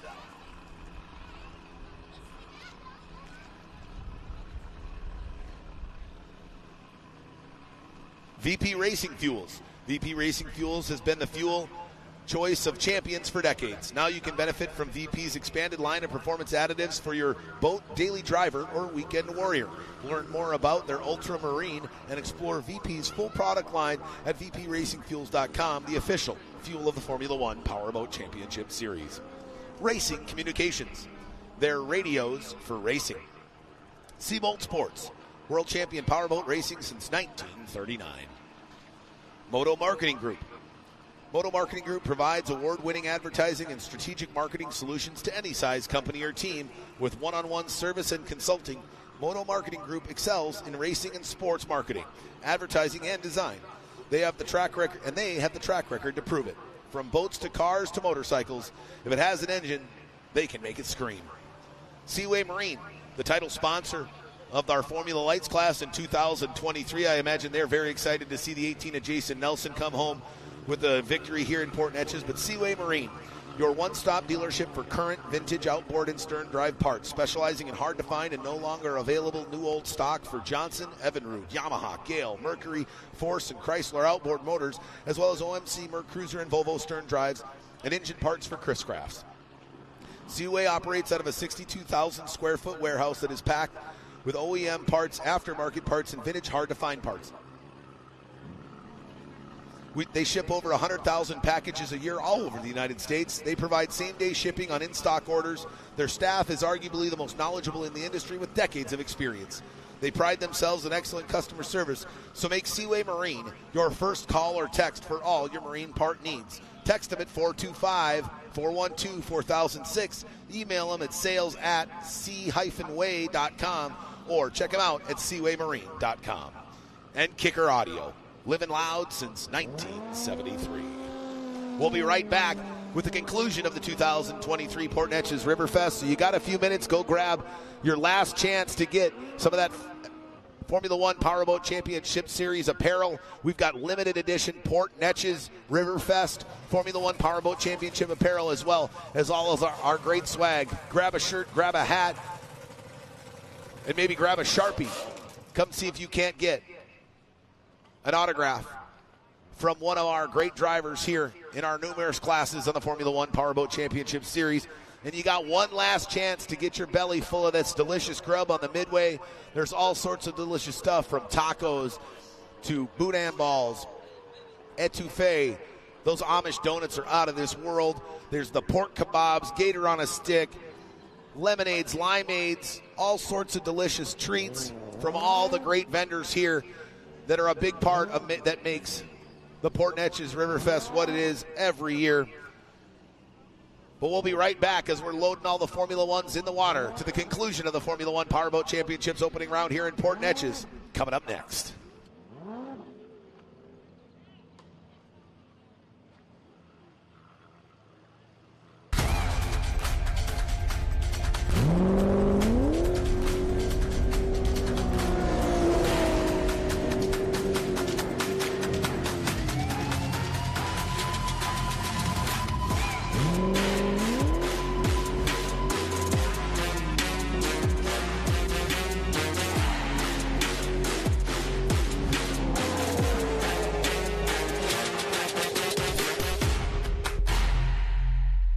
VP Racing Fuels has been the official fuel of racing for over 45 years. But VP isn't just race fuels.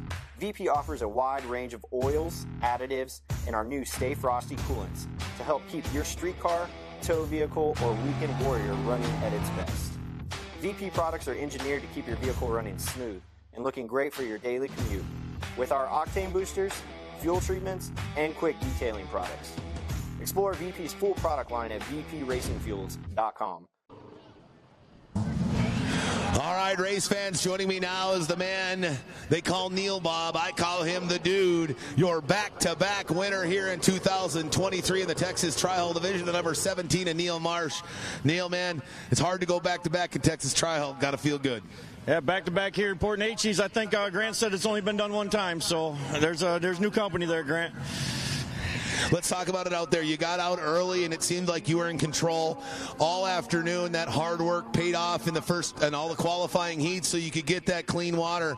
But, boy, that 37 of Mason Rinker was giving you everything he could, especially those last few laps. Well, I ran second to that boat last week, and I didn't want to do that again. So I knew he'd be coming. It is a very fast boat. Him and I think we got the class of the field right now. Yeah, now this puts you in the catbird seat because the 37 of Mason Rinker was unable to run in round one. You've got the lead now going to the Lodo Power Fest at Lake of the Ozarks here the first weekend in June. You're looking to go back-to-back for a series championship. What does this mean for you to have the opportunity to call yourself the champion from 22 and sitting top in the points here in 23? It truly is unbelievable. We came down here last year without a boat, and two of the guys with me, they didn't even have they've never been to a boat race. guys. So Josh and Steve and Sam, the guys at home, man, everybody helped me. I want to thank you guys. But yeah, we came down and we won the first heat and we won the final. And I mean, this thing is super fast. So we're really, it's humbling, you know. You never know what's going to happen out there, but we've been pretty blessed with some good runs here. Yeah, and you got some great sponsors like the Maple Grill and Sefton Financial and all the other guys up there in Hemlock, Michigan. Probably got the YouTube app open on their smart TVs watching you rip around here in Southeast Texas. Gonna feel good to drag some more hardware back to the north, eh? Yeah, I hope they all are watching there. We got River Song, we got Best Automotive, we also have the Studio 46, and I don't know, maybe. How about that propeller on the back? B-Blades, man, that thing was wheeling. Don't want to forget about Brett there at B-Blades. Unbelievable, dude, yeah, for sure. And I can't forget this one. Here she come. Well, hey, I know you got a long, arduous drive back the 1,500 miles to Michigan from here in Southeast Texas. But for now, go enjoy yourself. You earned it, and congratulations, you're the 2023 Port Neches Riverfest Texas Tri-Hall champion. Well, thank you, man. We really appreciate it. We like coming down here. Right on, ladies and gentlemen. Let's hear you one more time. Put your hands together. Your winner in Texas Tri-Hall, the number 17 of Neil Marsh. And up next, we've got the bad boys on the water, the Formula Ones, looking to crown their champion here at the opening round of the 2023 Formula One Powerboat Championships. So don't go anywhere. Be right back as we're going to have the main event coming up as we wrap up the 2023 Port Neches Riverfest.